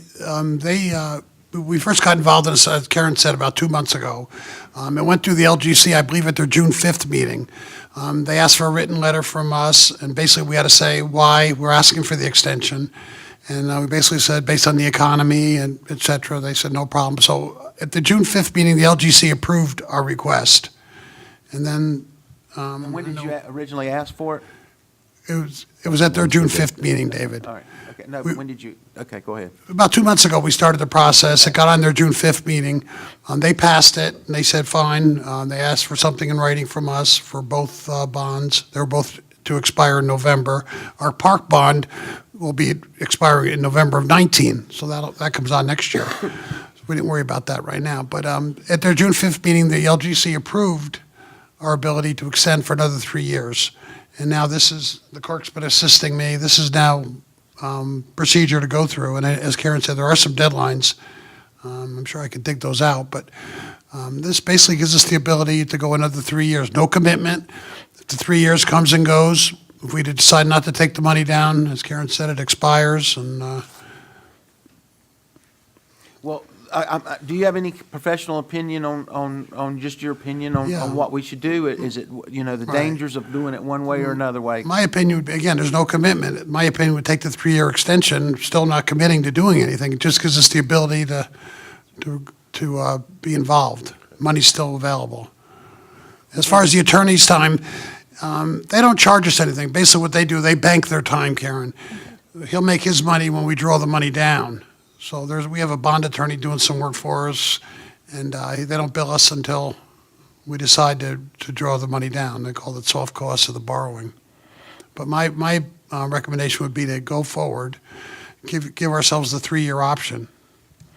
Still don't have to do anything with it, but it gets us to November of 21 to make a decision. Mr. Mayor, let's say there's a possibility that they come back and say, well, we're not going to do the super street. We want to do the 4-lane boulevard. So that it's not, I think, dependent upon the decision. It's completely separate. Well, and the last thing I'm going to say is what if we go ahead and extend it for the 3 years and just tell them that, hey, listen, we're not, we extended it, but we may very well not give you this $10 million if you're not going to, do what the residents of the town want. I think we're doing the same thing, but we're Still a bargaining tool. yeah, use it still as a bargaining tool. So, Yeah, if that's an option, yeah, I wouldn't want to table it then. okay, yes, ma'am. Ray Kellogg is back there, of course, he's spoken a couple times, but from the time I ever saw the front door of this town in 2005, there was never a mention that I can remember of a super street. And votes were taken on, the intent was that we were supposed to widen Monroe Road, and that was it. That word was never used until recently. So I think, the intent and integrity go together on this as far as with the state. Then I'll make a motion to approve. The extension of the thoroughfare bonds for the $10 million bond, you want to read the motion? Motion to approve OR 180710-02, bond order extension for the $10 million thoroughfare bonds. All in favor? Can Yes. close the motion? Can you close the What- public hearing first? Okay, here. Can anybody else make a comment before you close? The public comments are still open. It's up to the council if you Yes. want to let somebody. Is it okay? Yes, come up. I'm concerned about this money, and I'm requesting that we table it. Thank you. Now, I want to close the public hearing sign up. You have another. No, we have one other gentleman here. May I speak briefly? Sure. I'm Curtis Blackwood. I would just make a suggestion that I'd get up with Senator Tommy Tucker, who is pretty powerful down in the state Senate now. Tommy has already said he's not rerunning, so he's cut off one leg, so to speak. But he may be able to guide you to the committee that deals with DOT. And they may, since they fund a lot of this stuff, have a little more attention from DOT than y'all might get. Thank you. Okay. Now I want to close out the public hearing sign up, so we can move on with the, go ahead, Mr. Head. I do have a question. Okay, I'm sorry, go ahead. Thank you. I had my hand up, but you don't look my way. Oh, I'm sorry. So, Karen, the one risk that we have right here is not approving it in time, right? That's one. Two, there's, as Jim mentioned, there's always bill that we will have to pay at some point, whether we draw down the bond or not. We still have to pay that, right? So if we were to delay the vote or not postpone or extend the public hearing, public comments for possibly for people who didn't come tonight, that is something that we can also take up the vote on the 26th or the 24th of July, correct? So we're not doing anything wrong if we do that, and we're not running any risk. I think me personally, I think it's something that we could use as a way to talk to the DOT to let them know that we're having second thoughts, because the resolution you read talked about the falling road, falling extension. It never talked about the super streets. And now we're committing to provide $10 million, and they're like, well, this is what you're gonna get, and all residents don't like it. So I think that, I know it runs the risk of future projects within the town, but that would be the case if we were providing no money. But if we're providing $10 million, I think we do get to say kind of what we want, especially when our residents are here. So me personally, I would say that we would extend the public hearing. That's a suggestion I'm making. Extend the public hearing to the next meeting, but then at that meeting, we commit to take a vote on it. Me personally. Okay. Any other comments? Mr. Head. All right, I'm going to make the motion to approve OR 180710-02, bond order extension for the $10 million thoroughfare bonds. All in favor? Opposed? Opposed? I'll oppose. All right, it's 4-1, with Mr. McIntyre voting against.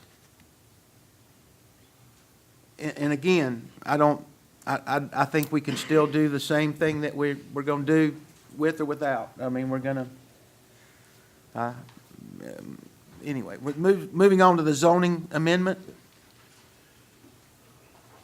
Zoning amendment B, CM 208038, that's Mr. Burris. Come on up.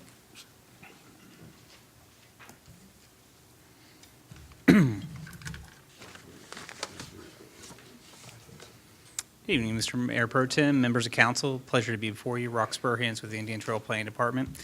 The first case we have before you is the Zeke Transportation Project, case number 2018-0038.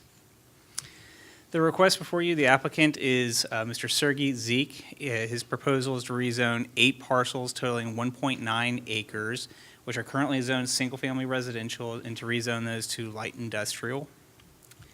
Just as a reminder, this is a zoning map amendment process, so that is just a change from one zoning classification to another. That means there's no conditions applied or a requirement to develop any specific concept plans. The applicant, while not binding, has indicated his intent is to establish a transportation logistics business, and so this would have dispatching functions, semi-truck parking and maintenance, and a potential for a future office or service building. If the rezoning is approved and the applicant goes forward with the intent that they've stated, their next step would be to go to the Board of Adjustment to get a special use permit for the storage activities. Just give you an overview, again, because this is a zoning map amendment process, there are other uses that would be permitted on this property if the zoning were to be approved. We provide you a sample here: manufacturing, boat and RV storage, construction, sales and services, mini warehouse, and other uses. So we just want to let you know there's a broad number of uses that could be developed on this property if the zoning was changed to light industrial. Okay, just give you some location characteristics. This is looking at the property from across Indian Trail Fairview, looking straight on. It's broken up into two sections, which you'll see in the next slide, but it's largely representative of both sections. It's just a wooded site that's undeveloped.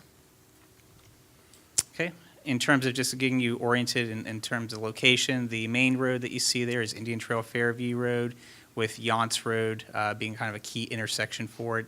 It is across from Stinson Hardis and the Old Hickory Business Park. And so as you can see, it's divided. There are 8 parcels, 2 fronting directly on Stinson Hardis, and then there's a gap, and then there's 6 contiguous parcels further in at the intersection of Paula Lane and Yonts Road.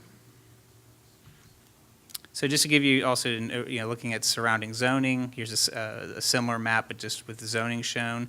And you can see that the area, the parcels are zoned single-family residential 1 and is predominant to the rear of the site. However, there is light industrial at the Old Hickory Business Park and on an adjacent parcel, as well as a business classification. Okay, well, as with all rezoning cases, we do look to our long-range comprehensive plan to see, what the future vision for this area is. As you can see, the subject property is circled in red there, and it's envisioned to be what's referred to as an employment center, which largely is an extension of the Old Hickory Business Park, that it would be home to future businesses or industry, providing jobs for the community and tax-based expansion. Okay. As part of our process, when you go from one major category change like residential to industrial, we do require at least one community meeting. We held this meeting, or the applicant rather, held this meeting on May 29th, where we had 7 attendees. And there were a lot of questions from the attendees, really trying to better understand the nature of the business, understand how the property would be used. And they did express, there were folks that expressed concerns about just the impacts to the existing residential properties further down Yonts Road. And one outcome of this meeting was that there was a petition collected of signatures of folks that were lived in the general area, but that were not supportive of this proposal. A copy was included in your packet. Okay, in terms of the planning board, they heard this case on their June 19th meeting, where there were 3 citizens that made public comments, and largely, kind of a continuation of the discussion at the community meeting, just concerned about impacts to the residential properties. In terms of general planning board discussion, there's really 2 different distinct conversations going on. One was talking about the benefits of economic development, or the transition of the area with the Monroe Expressway tying in onto Indian Trail Fairview Road about less than a mile east, versus the counter argument of any residential impacts to the residential properties down Yonts Road. So there was this kind of back and forth discussion amongst the planning board members. The detailed minutes are included in your packet for more specifics. After the discussion, the planning board was able to develop consistency findings in support of this request as it relates to infrastructure and economic development, and they found it to be a reasonable request. They ultimately voted 5-2 to recommend approval. And so I'd like to go ahead and read their findings into the record.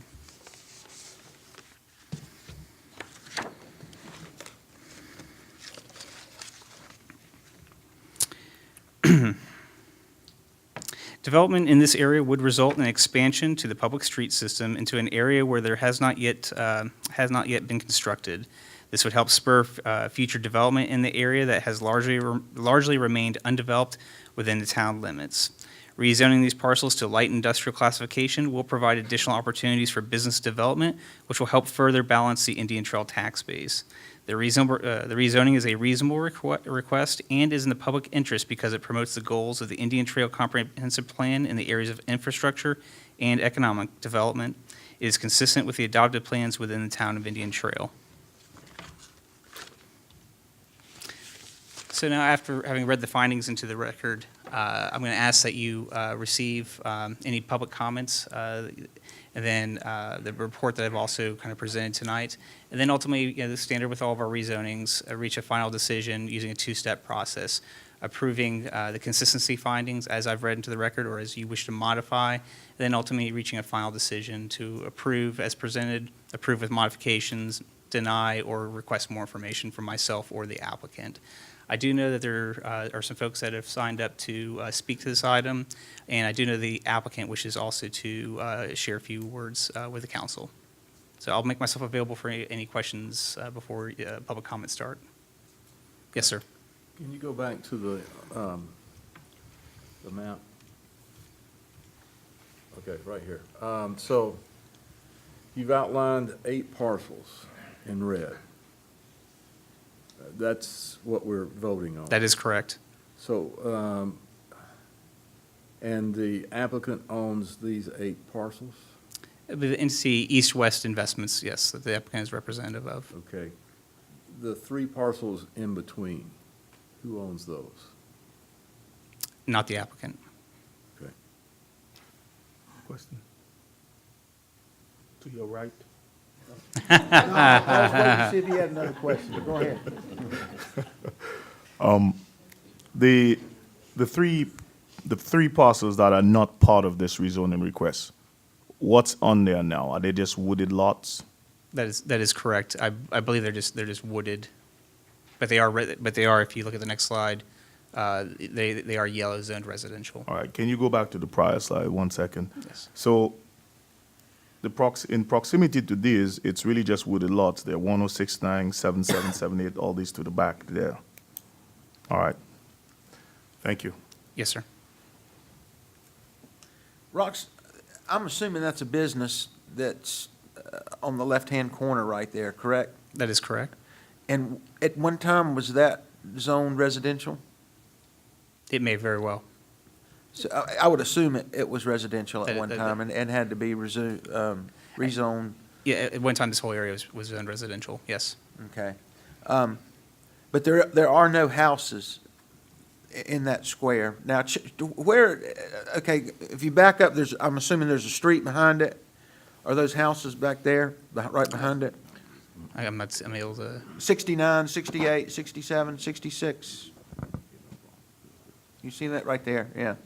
there are houses to the right on where you see Brown Lane. Can you point, okay, gotcha. And so, one of the citizens, I think, that wants to speak tonight owns some property in that area and wishes to share some feedback. Well, my question being, you've got a business that covers, a good part, or let's say at least half of that, or right about half of the area behind it, over here. And again, that my same question would have been, if that was residential, it was probably rezoned to be commercial. So you already have 2 commercial businesses right there. Am I correct to assume that? Right. So the zoning map probably tells the story a little easier. Yeah. So you got 2 already businesses right there. What are those businesses that are already existing? I believe the one at the corner of Yonts Road has an extended history. I believe now there's a jiu-jitsu martial arts studio. At the other larger property, closer towards Stinson Harvest, I'm afraid I couldn't answer that question of what it specifically is. I think it used to be a manufacturing of some metal of some kind at some point, either manufacturing or fabrication. I know it's got a pretty. I know it just from sight that it's got an extended screening fence. I know they've done a lot of storage in the back, some kind of storage, light industrial type uses. Right. Yeah, I think there used to be they used to make gazebos and things like There's that. some sort of machinery back that they're in that parcel right there. Well, one of the questions that I ask myself is if you got a business here and you got a business here and you got the big business, when I say big business, a big chunk of that land right there, what are the chances of someone wanting to build residential homes right next? I guess I can't ask that question because you don't know what the chances of anybody would want to, but I mean, you wouldn't think it would be a desirable place to move if there's already a business there. Am I correct? Yeah, I think it's the larger conversation is that there's, one of the reasons why you're not seeing houses on each of these individual lots is that the sewer never got extended here, and the soil is not conducive to septic systems. So you end up having to purchase multiple lots to be able to get one house and a septic drain field. And so that's why you're not seeing, houses there now, amongst possibly other reasons. And so I think that's one of the reasons why, the comprehensive plan speaks to maybe over an extended period of time, maybe industry coming through here, probably with Paula as a border, coming through along the frontage of Indian Trail Fairview, and that building on, from the expressway having been tied in less than a mile up the road. That's a good answer. I mean, I haven't heard any other questions? No, sir. Okay, well, Are these going to be tractor trailers parked in there? Is that? As stated by the applicant, that yes, he intends to have kind of semi-type trucks parked on site. We, as part of the dialogue through the rezoning process, we did express some concerns that we're just not sure, once you improve the properties to town standards, would you have enough room for all the activities desired? But he still wants to continue with the rezoning request. So the people that live in the other, or have the other lots, they're looking directly at tractor trailers without a fence up or anything like that? Well, the property, regardless of, but once light industrial zoning is established, and if a light industrial type business is put on there storing trucks or otherwise, there would be screening requirements, per the UDO, and whether that's, fencing or solid landscaping, there would be screening. It wouldn't just be, paved to the property line. Thank you. And that's part of the conversation we've had with the applicant, is that when you're bordering residential, you're going to have to provide some significant buffering depending on the final use that's put on there. And that's what we've expressed the concerns, is as you shrink the property down for buffers and road improvements and other things, may not be able to get all the activities on that property as desired. any other questions? Okay, we'll go to the public hearing. Yes, sir. John Smith?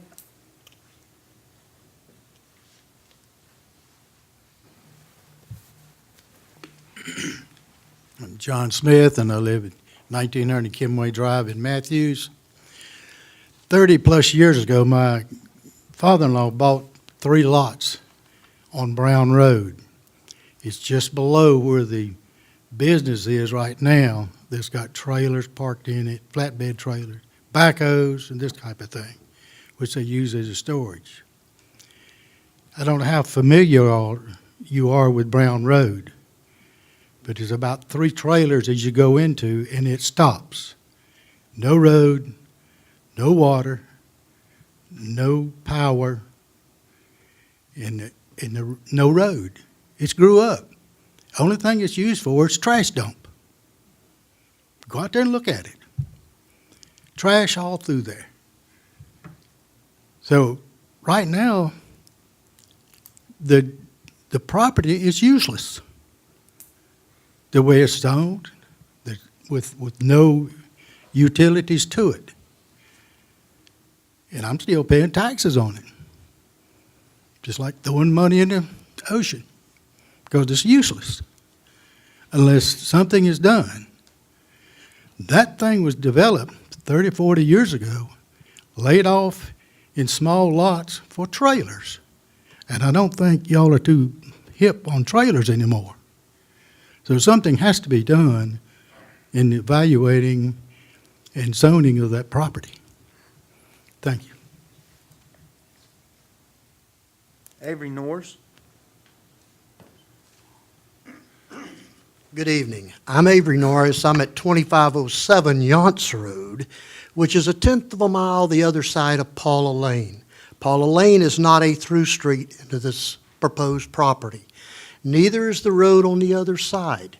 There is no current access to that property off of any thoroughfare in the area. Yonts Road 16 years ago was a very peaceful road. Then Walmart came in.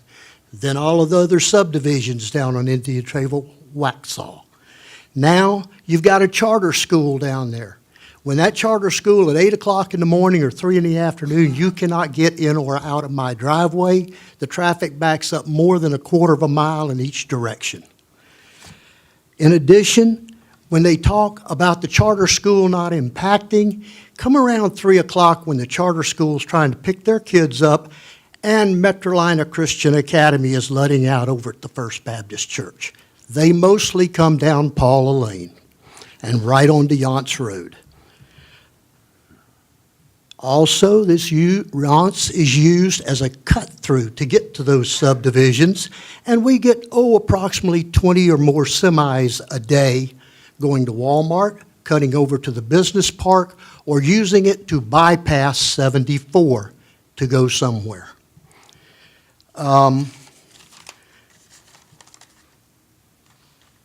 The modifications on 74, these super streets, they're going to cause more people to bypass 74, direct them right down Yonts Road. They can go up and hit Secret Shortcut. To say the bypass is going to help this gentleman only if he wants to go towards Monroe.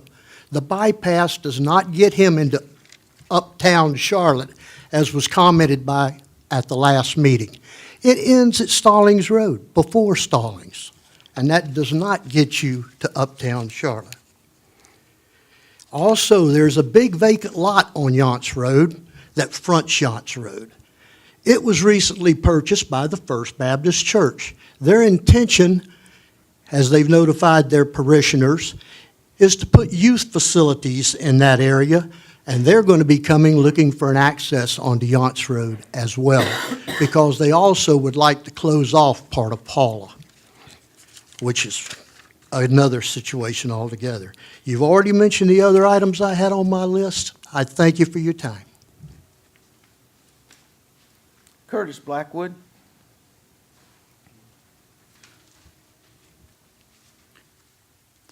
Thank you very much.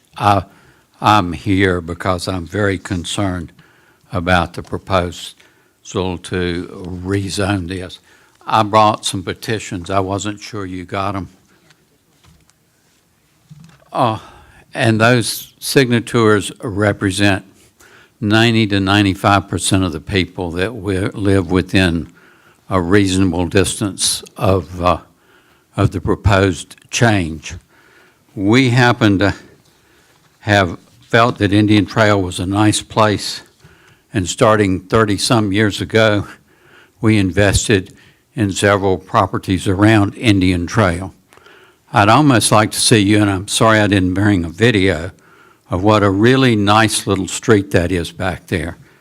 Our lot is directly across the side street from this, and as we walked and talked with the neighbors, one of them said, Big Mac trucks, semi-trucks, he said you can hear them from 3 blocks away, and when they go in there starting to crank them up in the morning, you're going to destroy the neighborhood that you've got there, because people are not going to be waking up at 6:30 and 7 o'clock in the morning or 6 o'clock.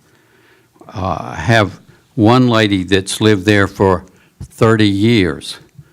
Now, these are not real expensive houses, and it's not a piece of waste. I've actually looked for some lots. Now, somebody's correct. If you're going to do something over there, you need 2 lots because you need to be able to perk it. And I was going to buy 6 more lots because they had been perked and approved, but a church just came in and bought them before I did. I wanted to put nice little 3-bedroom houses over there. Now, you've got a jewel in many respects, and I think it's unreplaceable. You can bring in a bunch of government subsidized low-income housing. Is that what you want? Or you can leave these people where they've been living, in many cases for 20 years or more.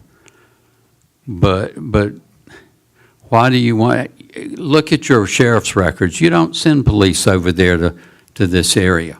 It's quiet, and this area is not full of trash. I agree with the man that further over where there's nobody, you've got people that have used it as a dump. Sir, 20 seconds. 20 seconds. 30 seconds. Okay, I appreciate you listening. I want you to know there's some long-term residents that have been living there. Thank you. Audrey Blackwood.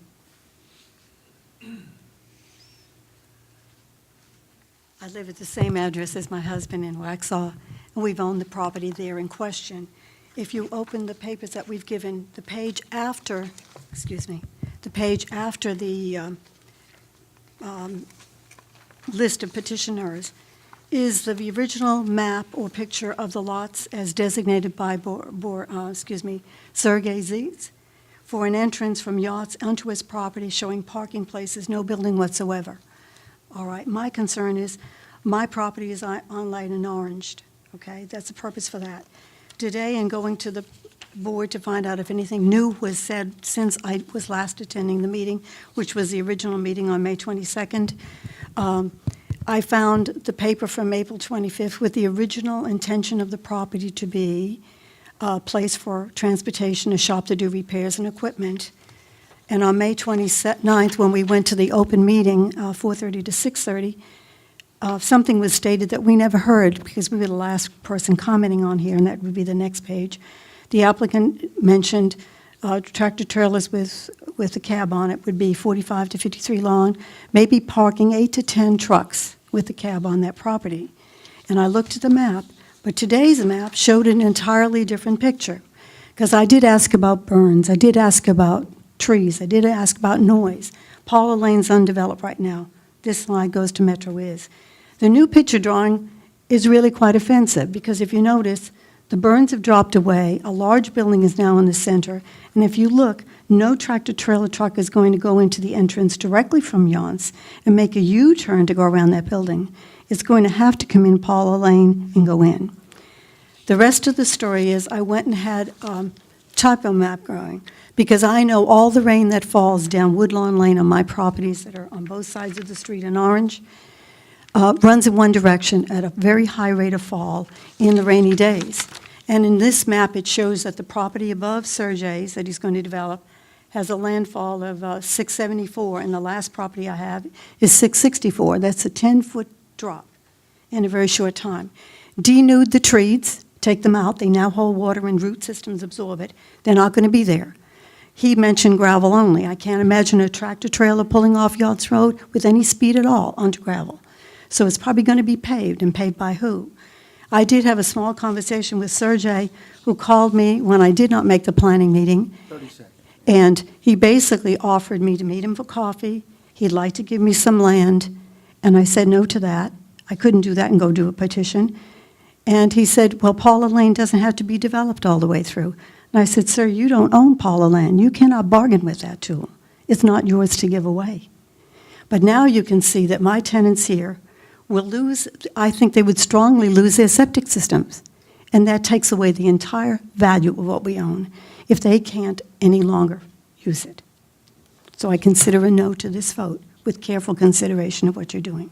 Thank you very much. Thank you. That concludes the public hearing. Mr. Smith, are you the owner of the land? Or the- 3 lots, yes, sir. So you're part owner of this, correct? Right. Mine is on Brown Road. Is the owner of these 3 parcels here? Oh. Okay, well, I mean, are we going to give the applicant a chance? Okay. So Sergei owns 07081016, the 3 that are not right in the middle? Is that what? Yes, sorry, got to adjust it. The applicant owns the parcels identified in red, the 8 parcels being requested for rezoning, or at least east-west investments. Right. So the 3 in the middle? No, it's my understanding that he does not own, we can certainly ask him to come forward and confirm that. Well, if he doesn't own them, I'm just asking, is the owner of those 3 in attendance? No.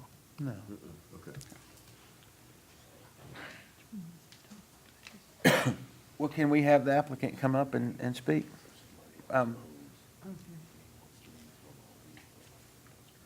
Does the council have any questions for the applicant? Go ahead. With your permission, thank you very much for letting me speak. I would like to pass some prints out for you to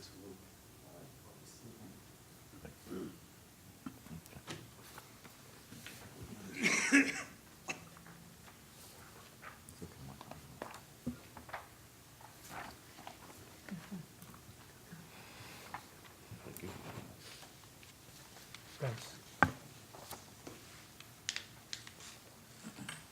I also want to bring it up that it's a map rezoning, so I will, if it's going to get approved, I will follow all the requirements that set for this zoning. So there is going to be a buffer that is needed. If it's needed, like a fence, screen, it's definitely going to be there. My goal, I do own some more lots around it as a residential. They're not too far from this area, which is, I understand from the other perspective too. So I'm not looking just from the one side to this plan. I'm looking for the both sides.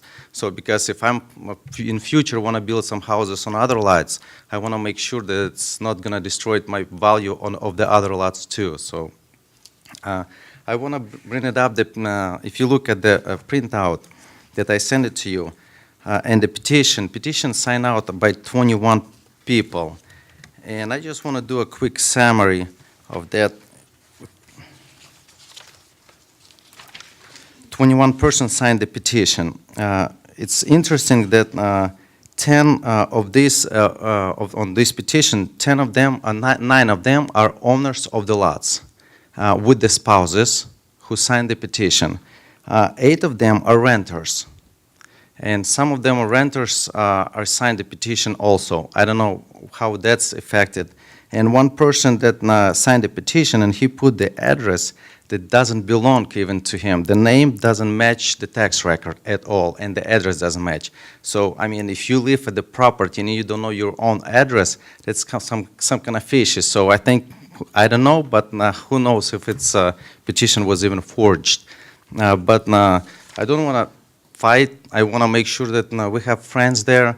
My goal is to bring the business, and there's going to be about 14 families that are going to be feeding from this business. And it's probably going to help the town to bring the taxes too, so to grow.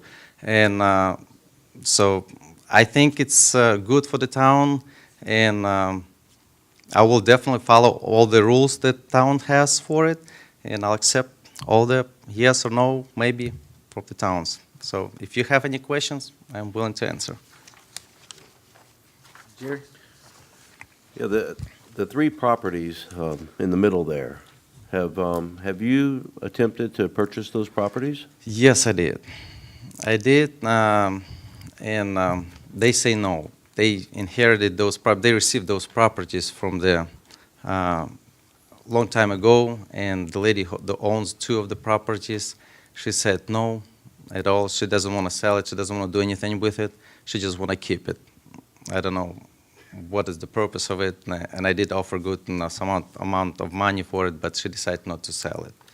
So another person, I wrote a letter to them, but didn't get a response from them at all. Is that person aware of your rezoning request on the other pieces of property? Probably. The town sends the mails out to make sure that then they send at least 3 for each meeting, at least 3 letters for each meeting. So you're saying they did? Yes, they would have received a mail notification to the address on file with the tax office.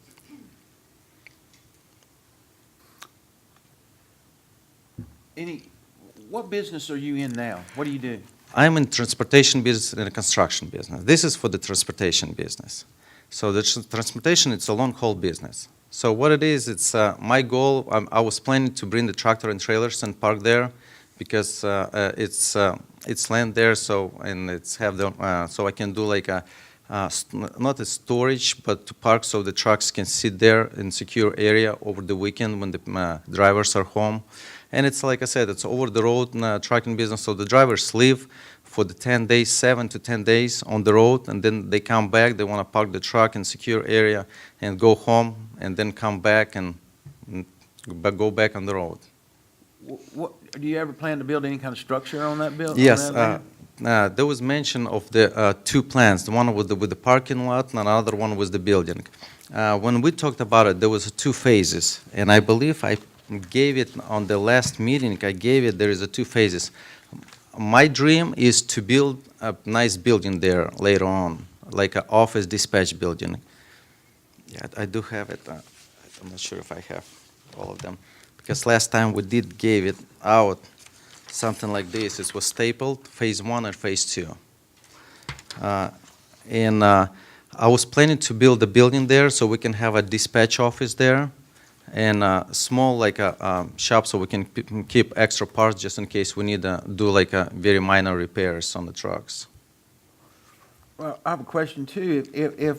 If all you were using it for was for people to park and basically rest, sleep, and then, I mean, if I understood you right, and then move on, there'd be really no tax advantage for the town, because you really wouldn't have a business there. It would be just like a rest area. Is that? No, it's not a rest area. They park there. I mean, it's a stage one, because right now, like it was mentioned, it's a map amendment. Right, if I say it right, but it's like the stage one. It's just to approve to rezone to light industrial. For like a year or so, I will try to accumulate and do all the plans to make sure that we fit and all the buildings that I'm planning to put up are all in the guidelines of the town. And the phase two is put the building there. So, but the phase one is just to rezone, and so I'll be able also to park the equipment there for now, and try to collect and get together with the bank and make sure that we're doing the right thing and put the building there. Any other questions? Well, I do have I guess a comment or a question.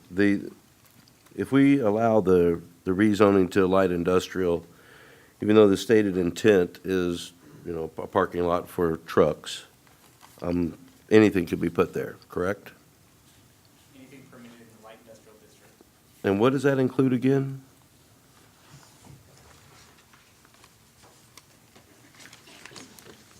Well, just give you an order of magnitude. I mean, the Old Hickory Business Park is zone light and industrial. Again, this is a sampling of uses that, you know, that could be located on the property. That's certainly not an all-inclusive list. You know, if you'd like me, I can scroll through the uses and read them into the record if that's helpful. Well, one of the things that caught my eye was this motor vehicle repair shop, including commercial vehicles. I'm not aware of anyone that would like to live next to something like that, if that was put there. Could this have been, could he have come forward with a conditional rezone? We did discuss that option when the applicant came in for a pre-application conference. Indicated it would give them a few tools to maybe appease any concerns. However, the applicant indicated he just wanted to pursue a zoning map amendment process, and that was certainly his right to do so.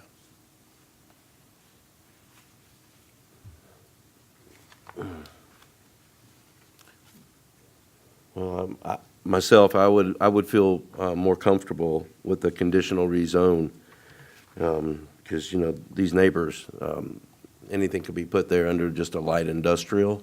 There are residences there that have lived there quite a long time, and you know, I just think that it's a little too broad for that area at this time.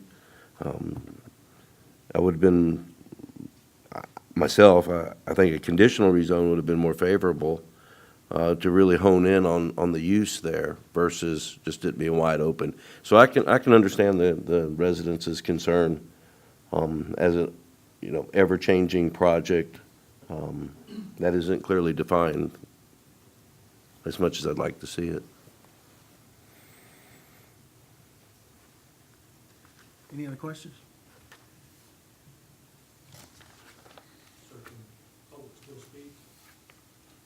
We've already closed the public hearing sign up. Okay, well, I mean, he got to talk. I would assume that's part of the public. Is it Well, not? he signed up and we opened it and closed it, so, You did it earlier, you allowed somebody to come up. well, we didn't close the sheet, but, I mean, do we have any objections for him to come up? We Well, I have no can reopen objection. it. I mean, if the council has no objection. You just have to reopen the public hearing if that's okay, as a Reopen point of the- order. That's okay. correct. Sure. Well, I'll reopen the public hearing, okay, if you'd like to come up and speak. State your name, if you would. Address. Timothy Purdy. I live at 6712 Manus Drive, which is off of Paula Drive. First of all, thank you very much. I apologize for my abruptness. That's a problem of mine.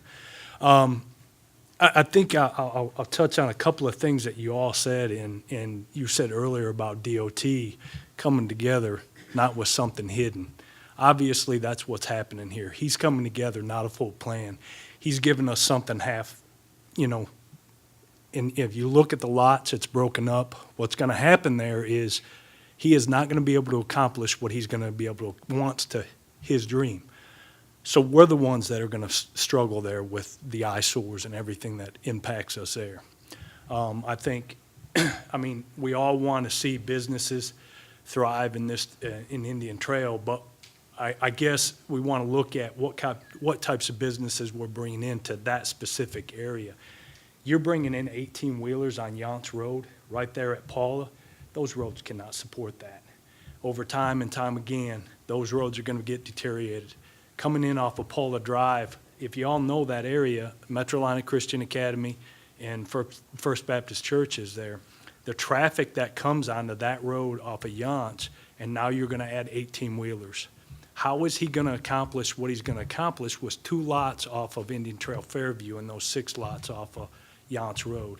He's not going to be able to accomplish that. So I ask that you guys take that into consideration. I know there's a lot of stuff going on this side of 74.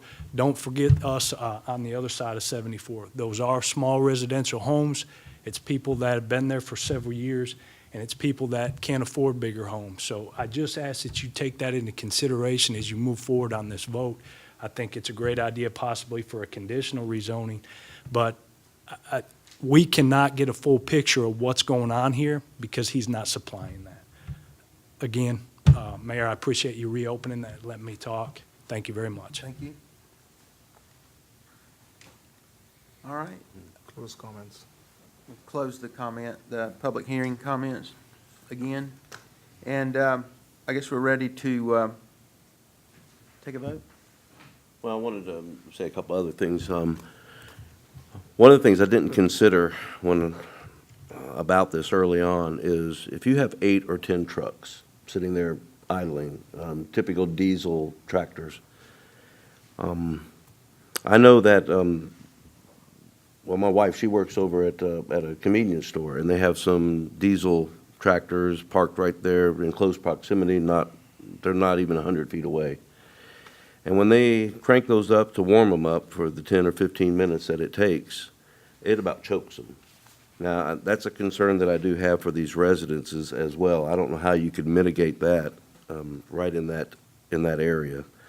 So I think that there's the noise factor, there is the environmental factor, the smell.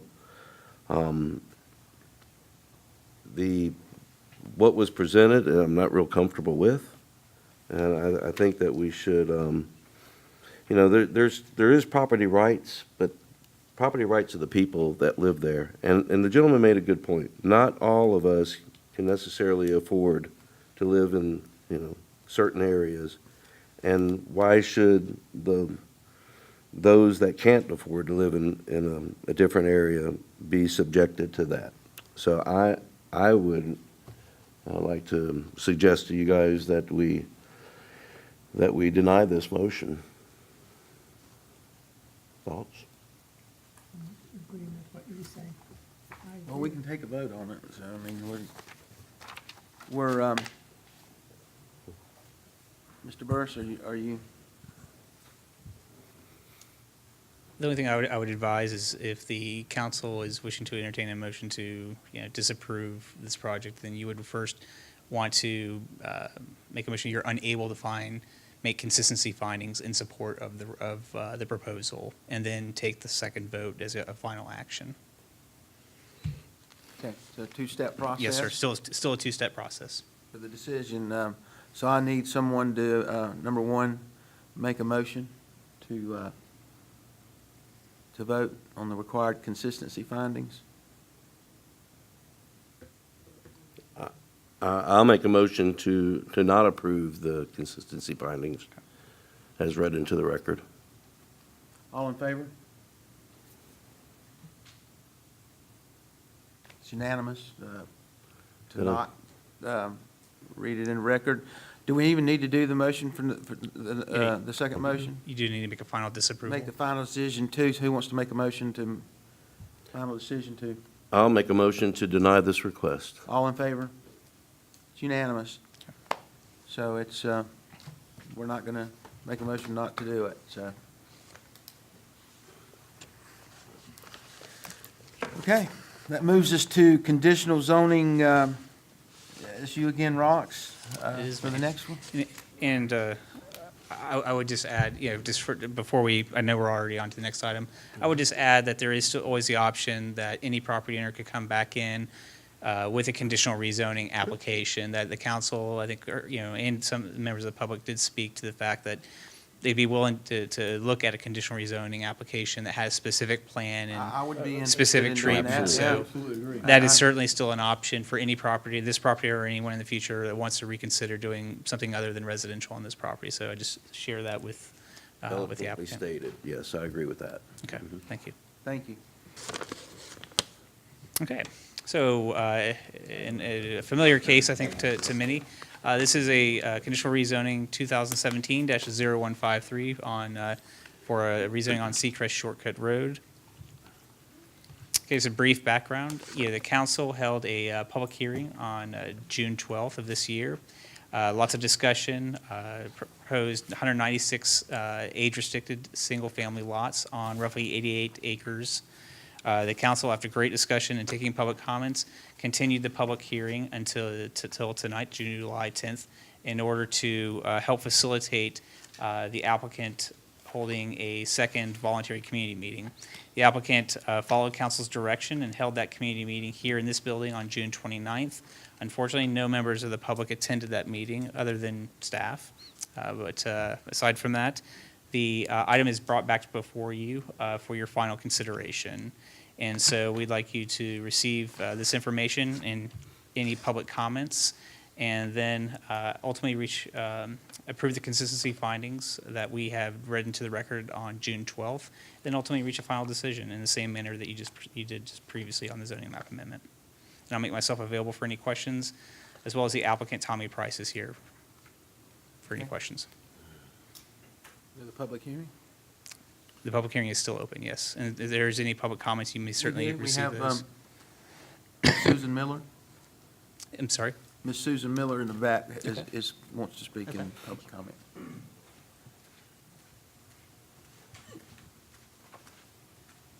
Thank you. I just want to say that. Ms. Miller, will you give your name and address, Oh, if you would? Susan Miller, Lady Secret Drive, Bonterra, 8012. I've been a resident there for 14 years and built the first patio home there and watched the whole neighborhood in front of me and behind me just flourish. We have almost 800 houses now. I went to the first meeting they had after receiving information about it down at Sardis Church, and I was as much in favor of that being built. There's such a need for seniors right now to have a nice, affordable homes. They're moving in this area to be near their children. And Bonterra, as the houses go up for sale there, they are sold in a day. People want a single-family home, one floor, master downstairs, and yard maintenance. We love it. We've been there 14 years. I came to the meeting last time, was not familiar to sign up and speak to everyone, but you'll find that these people become, as I am with my neighbors, we become a group, we look after each other, we help them as we age out. 14 years, I've aged a lot. So I want to say that, as was reported before, I don't travel out of my neighborhood to about 9:30 or 10 o'clock, and I'm home by 3:30. I have no effects on the school, although I pay a lot of taxes to the school, and crime in these type of areas, very low. 65-year-old people do not go around ringing doorbells at 11 o'clock at night.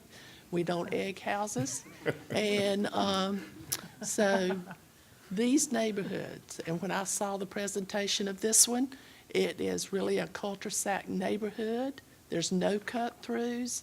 I believe that on Bonterra Village Way, citizens drive the speed limit or try. There's been a few on my street been stopped, but that's okay. They felt sorry for them and gave them a warning, and we appreciate that. But I hope the council will consider building this development. I think that seniors need, at our age, you need to be involved with your neighbors, and you need activity with your neighbors, walking, swimming, and that sort of thing. So I can only tell you, some of you are already there, and some of you are going to be there, and you're going to wish you had these patio homes. And I thank each and every one of you. I'm a great supporter of Indian Trail, and I do love the community. Thank you. Thank you, Ms. Miller. That concludes the public hearing sign-up sheet. Do we have any comments? Rox? I'll certainly make myself available for any questions. I think the council's considered this project at multiple public meetings, and so I think the intent was to arrive tonight having exhausted all reasonable efforts at getting public feedback, which the applicant has and has kind of integrated into their proposal. And so I think it's really before you, unless there's just council discussion. I think the item is before you to ultimately approve the consistency findings that we read into the record on June 12th and reach a final decision if you're able to. I think just a couple of comments. You know, they've been over backwards. We asked them for age restricted. They've done that. They've done everything that we asked. We solicited public hearings, and I sat with Tommy and you and Katie for 2 hours, and nobody showed up. And I think as Ms. Miller said, you know, the density level it's better than Bonterra, and the housing prices is higher than Bonterra. So it's going to have a positive effect on Bonterra. It'll raise the prices there. So I will make the motion to make the. Let's first see if there's any other Yeah. comments. You'll- Go ahead. Thank you. I appreciate that, David, by the way. One of the things I wanted to point out was when the applicant came before us and we asked questions, and I'm relating that to another applicant who came before the town. The applicant didn't lose his temper, get angry, and just walk away. They asked questions, what can they do within the limits that would get the town to approve or get the council to approve this? So I want to commend him for his attitude, because that really does help when we can have that dialogue, that we can all stand here and review a project that's going to benefit the town and the residents or potential residents in there, you know, in the age-restricted. So hopefully people who come before us again would probably take that same attitude where they ask questions and they try to work together with the council and the planning department to achieve the goal, right? We don't want to turn anybody away, but we want to make sure that the project that they're bringing to the town is a project that, you know, all of us can kind of look at and give our opinions and weigh it objectively. So thank you for that. Gary? Yeah, what I like about this project is that it offers some choices here in Indian Trail. So, you know, we have apartments coming for younger folks or single persons, and now we have a project here that's going to be geared towards older folks, and that's what I really like about it. I like the location of it. I like the low impact on schools, and so anyways, I agree with everything Marcus said. I'm sure I'll vote to approve this. I'm done. No. I'm done. Shirley, did you want to say No, anything? I'm fine on this. Just a couple of quick points. Something that we didn't talk about, and I think is very important, is that it is zoned residential regardless. So he's going to build houses there, but you're going to build, you could build tiny homes there, and you could build them on bigger lots. You could build cheaper houses with absolutely no restriction of the town telling you anything, how to do it or anything. You do as you please. And you've worked with us, and you've said you're going to build a $300,000 to $350,000 house, which is going to make the neighborhood and surrounding areas. I think it's just only going to make the prices of their houses go up. And not only that, you've made it an age restricted 55 and over, neighborhood where, you know, traffic-wise, you can build 90 houses there, and the way I looked at it, you probably on 90 houses are gonna have about, maybe 2.5 to 3 cars per house, whereas the other way, you're gonna have about 1.5 cars per house, at best. So the traffic's not gonna be that much difference. You can already do it. Then you have the schools that will have a bigger impact. I don't think you're gonna have any impact on a 55 and over, very little to no impact on the schools. And it's pretty much, well, a no-brainer, you know, if you analyze the whole situation. Because, like I said, you could build your 90 homes over there and it not be really what we want. So with that being said, Mr. Head, if you'd like to go ahead and do what you were starting to do there. Sure. There you go. I'll make a motion that we accept the required consistency findings as read into the record by staff. All in favor? Unanimous.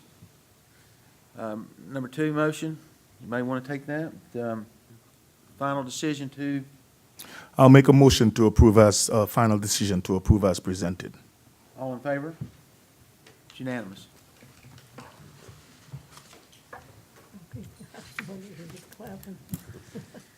Thank you, Rox. Yes, Did sir. your normal good job.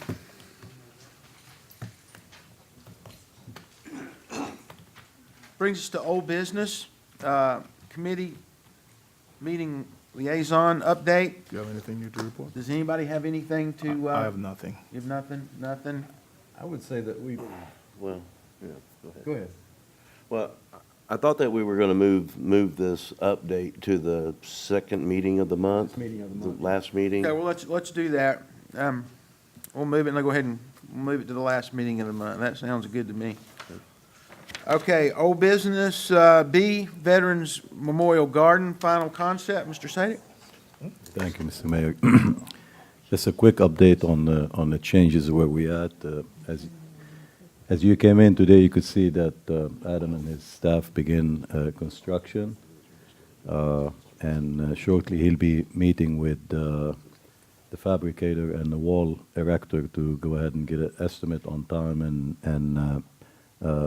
money and milestones. So we began. I just like briefly to go over the changes that we made. As you see, we took the ramp out and the 3 steps that was in the middle. So what we're going to do is we're going to replace it with landscaping area. The inner wall that you see, this is where you will see in a little bit where we put in the plaques. As you see, the name is be put in on a 45-degree angle all the way around that wall. And also, we did incorporate that structure at the front as required by the VFW, which is rather than putting a flag for the POW missing in action, we kind of created this, what we call ellipse, chopped in half, and then we took and created the symbol from scratch, and we put it in there. And simply the upper part is a glass that we put the emblem on it, and there's a light on the inside that will shine during nighttime. This is a sample of one part of the wall where we're going to put the names. We're looking at about 72 names on each segment. Simply the name and the rank, not the rank, I'm sorry, the name, the year, and the branch. And it goes all the way around in a horseshoe. This is the top view. We have the 5 flags up front, the U.S. and North Carolina in the middle, and also we're proposing to use the benches, which is similar to the ones that we have in the back of Town Hall, so everything will match. So the wall, the benches, the concrete, everything will match. This is looking at it from the street. We thought if we kind of use different color, stripes and stars and white, blue, and red, it will match with the flags, and also it will look good at nighttime. This is just a side view. And Adam and I, we think that it's going to be more economical. It's going to cost probably a little bit less money, but it all depends on the fabricated pieces. Michael, if you could pull down to the first slide. We did talk to Rotary, and Rotary would, probably will be making a large donation, hopefully in the future. And what they requested is to put some historical information out there about the wars. So Mike Parks took a stab at it, and the columns that you're looking at, that second column, where all these columns around, we're going to put some plaques that could be attached to that 45-degree. Each one of them will talk about different war, like the First World War, the Second World War, North Korea, Vietnam, the Gulf I, Gulf II, and War on Terror. So that will occupy all the 7, and this is what the Rotary would like to do, is just put some historical information.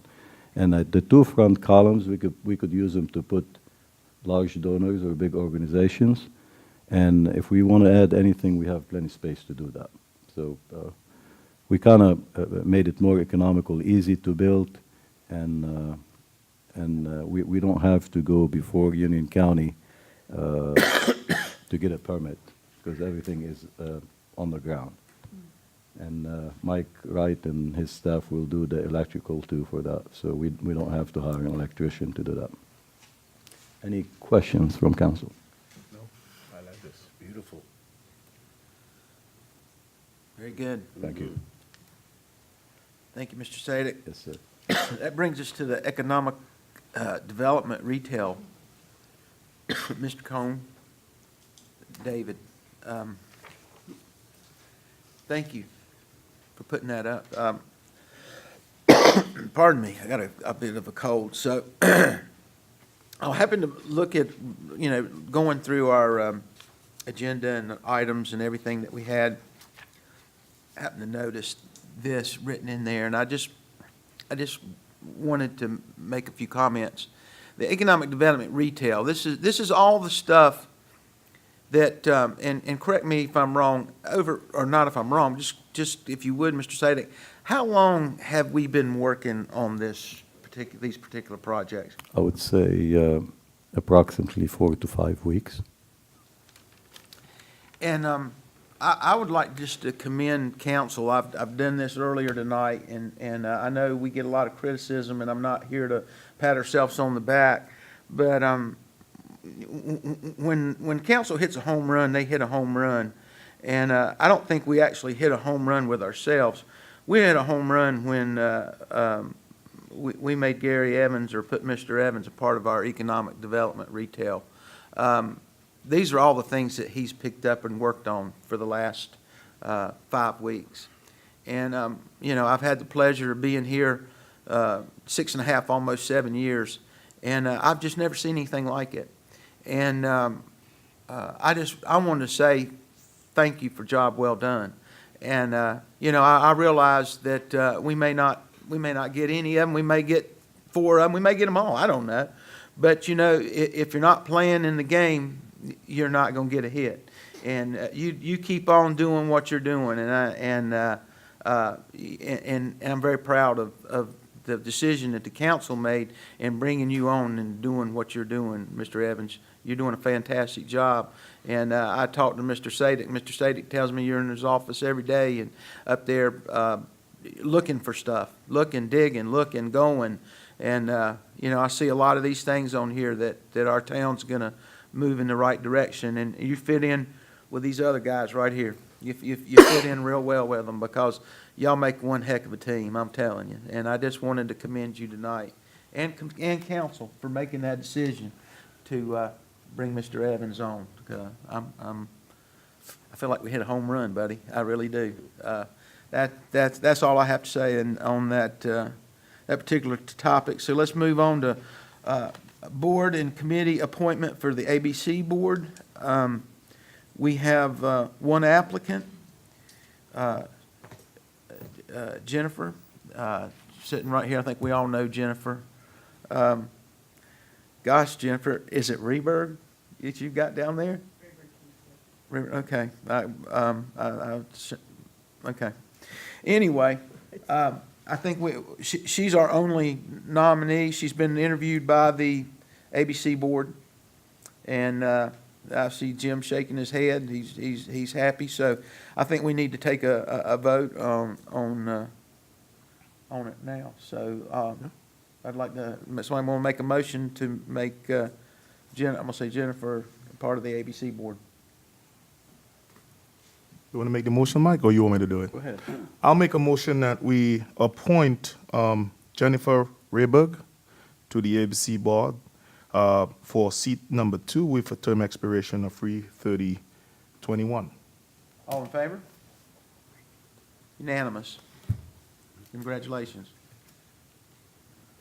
Okay, that brings us to new business, and we have law enforcement.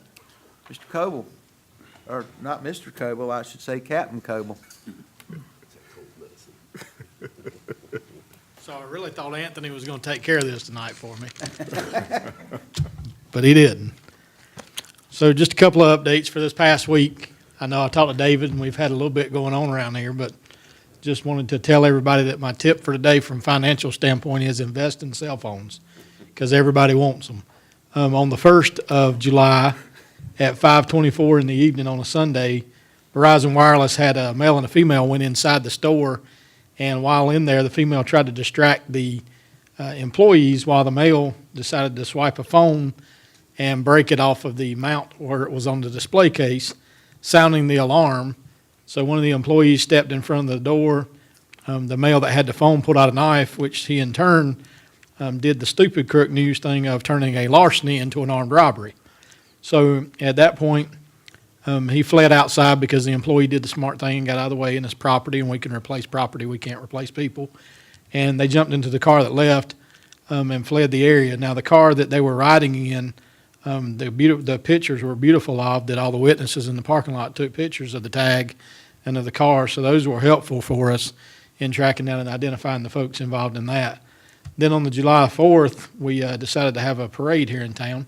And I noticed that you guys didn't follow me all the way to Highway 16 at 485 on the north side of the county of Mecklenburg to arrest the other 4 people. But we got started with the parade, and right as we were getting ready to go, had an armed robbery at the Verizon store over in front of Walmart.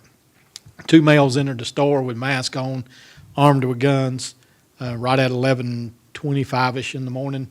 Robbed them at gunpoint of several $1,000s worth of phones. Jumped into a Lexus car, I think it was a Lexus or an Acura, but a nice car, jumped into it, fled the area. Good thing was that the employee had the mindset to put the tracking device into the group of phones that they were robbed of.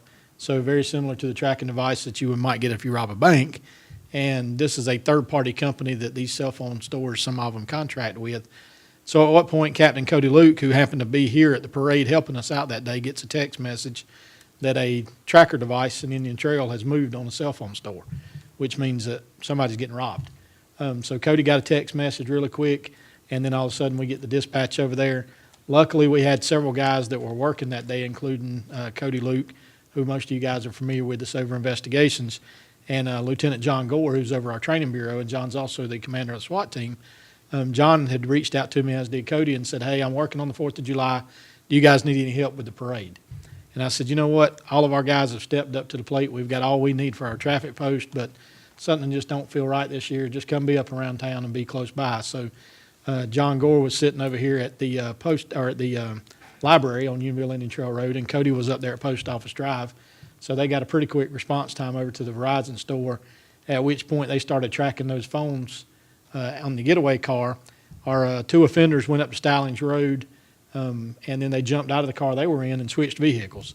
Now we had a person up there that called in and said, hey, you know what, it might not be nothing, but I saw a vehicle pull in and 3 people jumped out of it, jumped in with another guy, and they took off. And most people would have said, I don't want to call 911 and bother you with that. That was key information for us because they told us what kind of vehicle they got into. At which point, with that coupled with the tracking information, we were able to get CMPD's helicopter launched up in the air, and they were able to identify the vehicle and start following around Charlotte for us. Now, Charlotte sometimes is hesitant to get involved in a car pursuit. So with some encouragement from us, along with Cody Luke and several of our folks running up there while we were running the parade, we ended up getting in a car chase into Charlotte, got those folks apprehended, and they're all brought back down here and facing justice in Union County. But I say that to hopefully that somebody's thinking about robbing a cell phone store in Indian Trail and they'll go somewhere else. Because we'll chase you. We don't mind. So, end of the day, invest in cell phones. 'Cause for some reason, everybody's dying to get them. The July the 6th, on Friday, Monroe had 2 cell phone stores. Folks from Charlotte came down, went into their cell phone stores, which is better than coming into ours, and ended up doing some thefts and robberies up there. We got a be on the lookout for that, and one of our guys spots the car over at Sun Valley, ends up turning around on the car. Those guys were from Charlotte. They were armed, and they had been to 2 different stores in Monroe robbing them and was headed back to Charlotte. They had never been in the Brandon Oaks neighborhood before. They should have invested in a map. If you've never been into Brandon Oaks, and it's one of the largest subdivisions in this region, then you can get lost really quick. So I chuckled as we were chasing them through there. But as the guys called out every street that they were turning on, I was telling David this morning, they would call out this street, this street, this street, this street, this street, and it was all just going in circles. They were all back in there lost and didn't know how to get out. So they wound up on Fountain Brook Drive in a dead-end cul-de-sac, went in between 2 houses, decided they were going to try to drive a Honda Civic through a thicket of pine trees. I'm not smart, but I know that won't work. So once they hit a pine tree about 8 inches around, it stopped. They jumped out and ran. 2 of our guys were right on their heels. They got one in custody really, really quick. He had a gun in his waistband. Turned out to be a stolen firearm out of Charlotte. The other guy was trying to hide behind an air conditioner unit on a hot day, and he got picked up pretty quick. So they got scooped up, brought back in. They're facing charges not only for the fleeing to elude arrest, carrying concealed weapon, possession of stolen firearm, et cetera. Monroe also charged them with their thefts down there. So we wrapped up Friday afternoon with an overturned fire truck involving Wesley Chapel Volunteer Fire Department on Wesley Chapel Road in Indian Trail, coming from the Taylor Glen subdivision back towards Sun Valley as you come down the hill there to the entrance of the Brook Valley neighborhood. If you guys are familiar with that, so during that time frame, those guys were responding to a lightning strike in the neighborhood. Any of you that were around town Friday afternoon on the north side on the south side of town, the north side of town, I think, didn't get a whole lot of anything, but that's how this summer's been with our thunder showers. But south side of town had a pretty torrential rainfall, came through in a matter of just a few minutes, and so had some trees down, had some strong wind, and visibility was in very poor conditions at the time. But those guys were responding lights and siren to a lightning strike call in the neighborhood here in town, and a car stopped in front of them. They went to go around it and then ended up off the roadway. That's a water tanker truck. So, Highway Patrol's investigating that. All I can say is I'm glad everybody's okay. Glad everybody's good. As I understand it, that fire truck was equipped with a roll cage on the inside that maybe not is always equipped with those. So if that's correct, I think that was a good purchase on that fire department's part that probably saved 4 lives that day. Mike Henry from our office was there pretty quick and was able to help get those guys out of the truck. And, there again, it's property, we can replace that. But it did cause several feathers to be ruffled. So if you're getting any phone calls or do get any phone calls, I got a slew. But, we're shutting down a roadway on a Friday afternoon at the entrance to 2 major subdivisions and right in front of a daycare center. I didn't pick that spot to turn a truck upside down on, but you know what? Everybody's alive and everybody's well. And for the gentleman that went and got his groceries prior to that yelled at us and cussed at us about shutting down the roadway, I hope he had a good ham sandwich. But we didn't pick that spot, and we apologized to him over and over. But it is what it is. So in case you guys get any phone calls about that, it is what it is. But when it's raining and you got to shut the road down, you got to shut the road down. So last thing I want to touch base on is I appreciate you guys pushing me back to the back. Went up and attended a NCDOT public meeting about Highway 218. That was a little bit more of a personal for me because my family travels that roadway a lot. I live up in that area, and I was kind of the squeaky wheel. So Sean Epperson, when DOT said you better be up here. The other thing is that while I was up there, spent some time with Sean and with Scott Cole as well, and bent their ear about several things down here, to include the turnarounds here on 74. So we're very much familiar with some of the problems that folks are having right now navigating those. So Sean is supposed to be sending me a contact tonight for the person that's overseeing that project so we can hopefully get the striping redone a little bit better over there at Lowe's. I know they were anxious to get it opened up. Weather, deadlines, et cetera, get pushed out there. At the same time, we recognize and we see too that that there's a need to do a little bit better job about getting that striping done out there on the roadway so that you can clearly identify where you're supposed to go. If any of you have been through there, it's a dual turn. So when you're turning around, it's kind of easy to get lost with all the other pavement markings. So hopefully we can get something done this week with that. It should be a relatively quick fix, but once that's done, I think you'll see a little bit more of a concept of understanding from the motoring public on how to navigate that. But it's kind of taking everybody by shock, just like everything new around here does, but we'll all get used to it. So thank you guys for your time tonight. Any questions? Thank you, Chase. Or do we have- Would you like to tell the rest of the story about the 4th of July incidents, Chase? I mean, if you feel like to. So I'll tell this, but I'm kind of ashamed of Malcolm. No, He kicked Patrick out. No, can I tell it? Can I tell it? Sure, we'll let Patrick tell his version, then I'll tell So, you.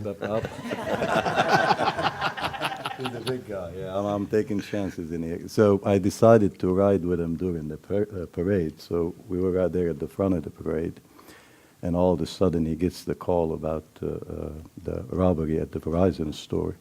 Bless his heart, so I'm sitting in the car, he takes off and going straight to the crime scene. So I said, you know, that's my chance to be out there in an action at the crime scene. And all of a sudden he realized that I'm with him. He stops halfway and say, "Get out." I will say I did try to get him an Uber. It's like about to say, "Don't shoot," but you know, you could tell him he ruined it for me. So we did. I've been waiting all my life to be in a crime scene like that, but no, We I did really get appreciate that. we did get Patrick to come over for our briefing prior to the parade, and I appreciated you coming over there because it showed good support from the town to the first responders that are out, the EMS that are out. You know, that it takes a lot to make a parade go on, and you know, we gamble sometimes, and even from the town staff's time, that you have a good turnout and you have good weather and things like that. But there are a lot of things that happen that are ahead of the scenes to try to prevent having somebody that, you know, falls out from a heat stroke or having just a medical emergency or whatnot. So had a lot of volunteers, a lot of people that adjusted their schedules on that day, even our guys that were off on that day that all came in together. Had Patrick over there. We briefed for a little while, talked about some safety plans, and then we did send him out with Malcolm, and which I was questioning my judgment from the time I made that decision, but we did send him out. So they were going to be the tail end of the parade. And so I didn't find out until later after the robbery when Malcolm went. I thought to myself, I put somebody with Malcolm earlier today, but I forgot who it was. And then I hear later on that Malcolm says, "Hey, I just about got there. I remembered, oh my gosh, Patrick is with me." So he tells him, "Get out." He puts him out on 74, did he not?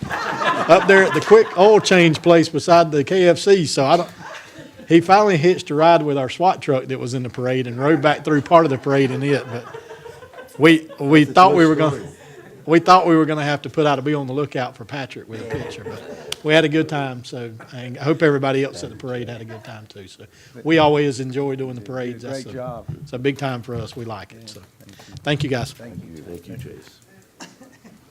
All right, that brings us to, we don't have any discussion items, so the manager's update. David, I did provide yesterday, I think, a very detailed report. I'll be more than happy to answer any questions on any of the items, or if you have other questions that was not listed in the report. I think we're good, Patrick. Everybody good? All right, Sir. let's move on to council comments.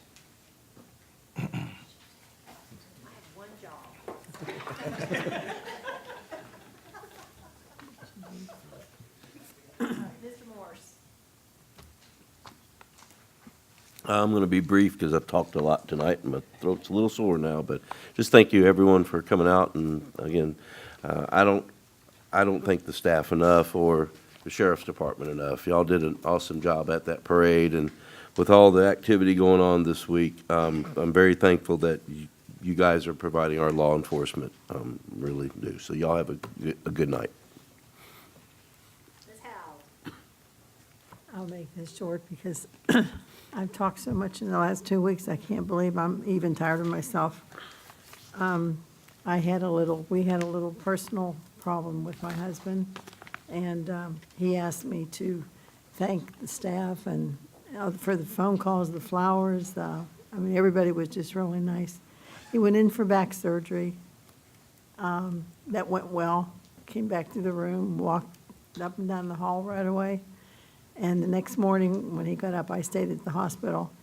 I was watching him trying to get in the shower, and the nurses he wasn't cooperating, and he was off balance. And when I heard his voice, I realized he was having a stroke right in front of me. And thank God we were at the hospital. They had him down there, and everything sewed up in 20 minutes, and then he went in to have the area removed. I'm tired, but I'm thankful.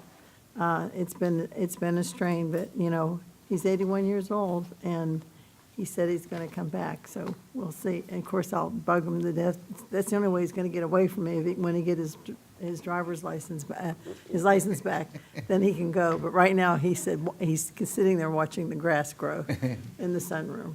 But I wanted to thank everybody the people were just great. All my friends offered to do everything for us, but, you know, we try to be independent, but I appreciate it. And if I need you, I'll call you, and I'm looking at a couple people out there right now. Again, great meeting. David, you did a great job in spite of yourself. You really did. No, he's okay. So that's all I have to say. And the staff, thank you again for what you always do. And I'm glad to be here tonight. I almost didn't make it, but the last meeting was the first meeting I've missed, period. So anyway, you'll have me for a little while longer, hopefully. Thank you. Mr. McIntyre. First of all, great job on the 4th of July parade. That was excellent. I do have to talk to a certain person about some better seating. This is an inside joke, but great job, staff. Jason, great job. Chase, you and your guys, great job out there. David, you and your crew, the golf tournament, you guys did a remarkable job. Just the way it was run. This was my first one, so I'm expecting every other golf tournament you do to be at that level or better. But really, really good job. The people that came out, all I heard was good things. They felt it was well run. Everything was organized. All of you who were there in the morning helping out, Mike, Jerry, great job to all of you. That was really, really well done. Patrick, the new design for the memorial outside, also a great job as well. I like the design, how it looks, the easy access, so if you have a wheelchair, you can still get there easily. That was pretty good. Staff, keep doing what you're doing. Really appreciate you, all that you do. And to all those who came tonight, thank you very much for coming, for the things that you talk about. We do listen to it. And everybody have a good evening and get home safe. Mr. Cohen. Since you brought up the golf tournament, Marcus, and one other quick thing. If you know Shirley's husband, Ken, you know why he wants his driver's license back so bad. If you've ridden with Shirley, you'll know why he's trying to get it back. So It's true. That's true. It's true. I think that's his number one goal, is to get his driver's license back. But anyway, as far as the golf tournament goes, I think it was great. Thanks to all the people, the Rocks for showing up, Todd and Jim for doing what you did at the golf tournament, and Gary and staff and everybody that showed up for that thing. It couldn't have, we got lucky, and of course, all you guys too, council who helped, and you guys, all of you, thank you. I mean, it was just, it couldn't have been more perfect. It had a perfect day, a little hot outside, but other than that, the food was great, the everything about it was, and I think we raised, just the golf tournament raised about $12,000. I think that 11.5, 12, and pretty close. And then I think total, with all the other stuff, with the council members pitching in, Marcus and Jerry and Mike, all pitching in their $500. I think it was, and I could be wrong, but I think it's pretty close to $18,000 and all. And then we have some commitments from the Rotary Club, which I think they're going to donate quite a bit of money, I hope. And they were helpful too. I need to thank them for helping in the golf tournament, doing some good things. But I appreciate it all, and it all worked out well. And whoever, if there ever is another golf tournament, whoever does it, I hope they enjoy it as much. But anyway, again, thank you to the staff, and I'm just pleased to be here, and thank you for putting up with me tonight, because I'm not real comfortable. Mayor Alvarez has been here all but 2 or 3 times, and you can sit up here a million times, but if you don't run this meeting, it's still a new process that you go through. And I caught myself a couple of times waiting on him to say something, and he wasn't here to say anything, so it hit me that I needed to say something. But anyway, thank you for putting up with me tonight. It was a tough schedule tonight. It was different. It was tough. I guess that's me. That's you, Mr. Head. I only got about 20 minutes worth, so. No, I'll be brief. First and foremost, golf. I said this a couple of times there. I've played in a lot of different golf tournaments, and there was not, I don't know of one that was run any better than what was run. So thanks to all the volunteers, thanks to the staff. I'm going to thank Monica, because I know Monica did a lot behind the scenes, along with you. Staff, we talk about the 4th, we talk about savings. Y'all are on a roll, and you make us look good, and thank you for that. Council, and I know many of you have been here from the very beginning of when this council sat. We take our job seriously, very seriously. We may go around the horn and along 3 or 4 different detours to get where we're at, but we're always making the right decision, and it's always with the residents in mind. Smart growth. I wanted to visit just a minute with Mr. Vickery, because this is what we're trying to do, is build smart growth. And to do that, we got to make sure that we represent all our constituents. And I think there's, I think Jerry's talked about it with me several times. I think the one piece we're missing is millennials. Somebody was talking about 3rd or 4th generation. Well, I've got 3 generations here now. And I want to make sure that I've got 3 grandkids, 3 boys here, and I want them to stay here. And to do that, we need to make smart growth and make smart decisions. We're working on the traffic daily, constantly. We're working with DOT, and as you can see, again, tonight was a clear example of how we're trying to figure out what's the best way to get our roads improved as quick as possible. So we're all working on the same goals. We all have the same great team with us, behind us, and in front of us. Everybody have a good night, and see you next time. We have no closed session tonight, I'm sorry. Yes. So I need a motion to adjourn. Motion to adjourn. All in favor? Unanimous. All right.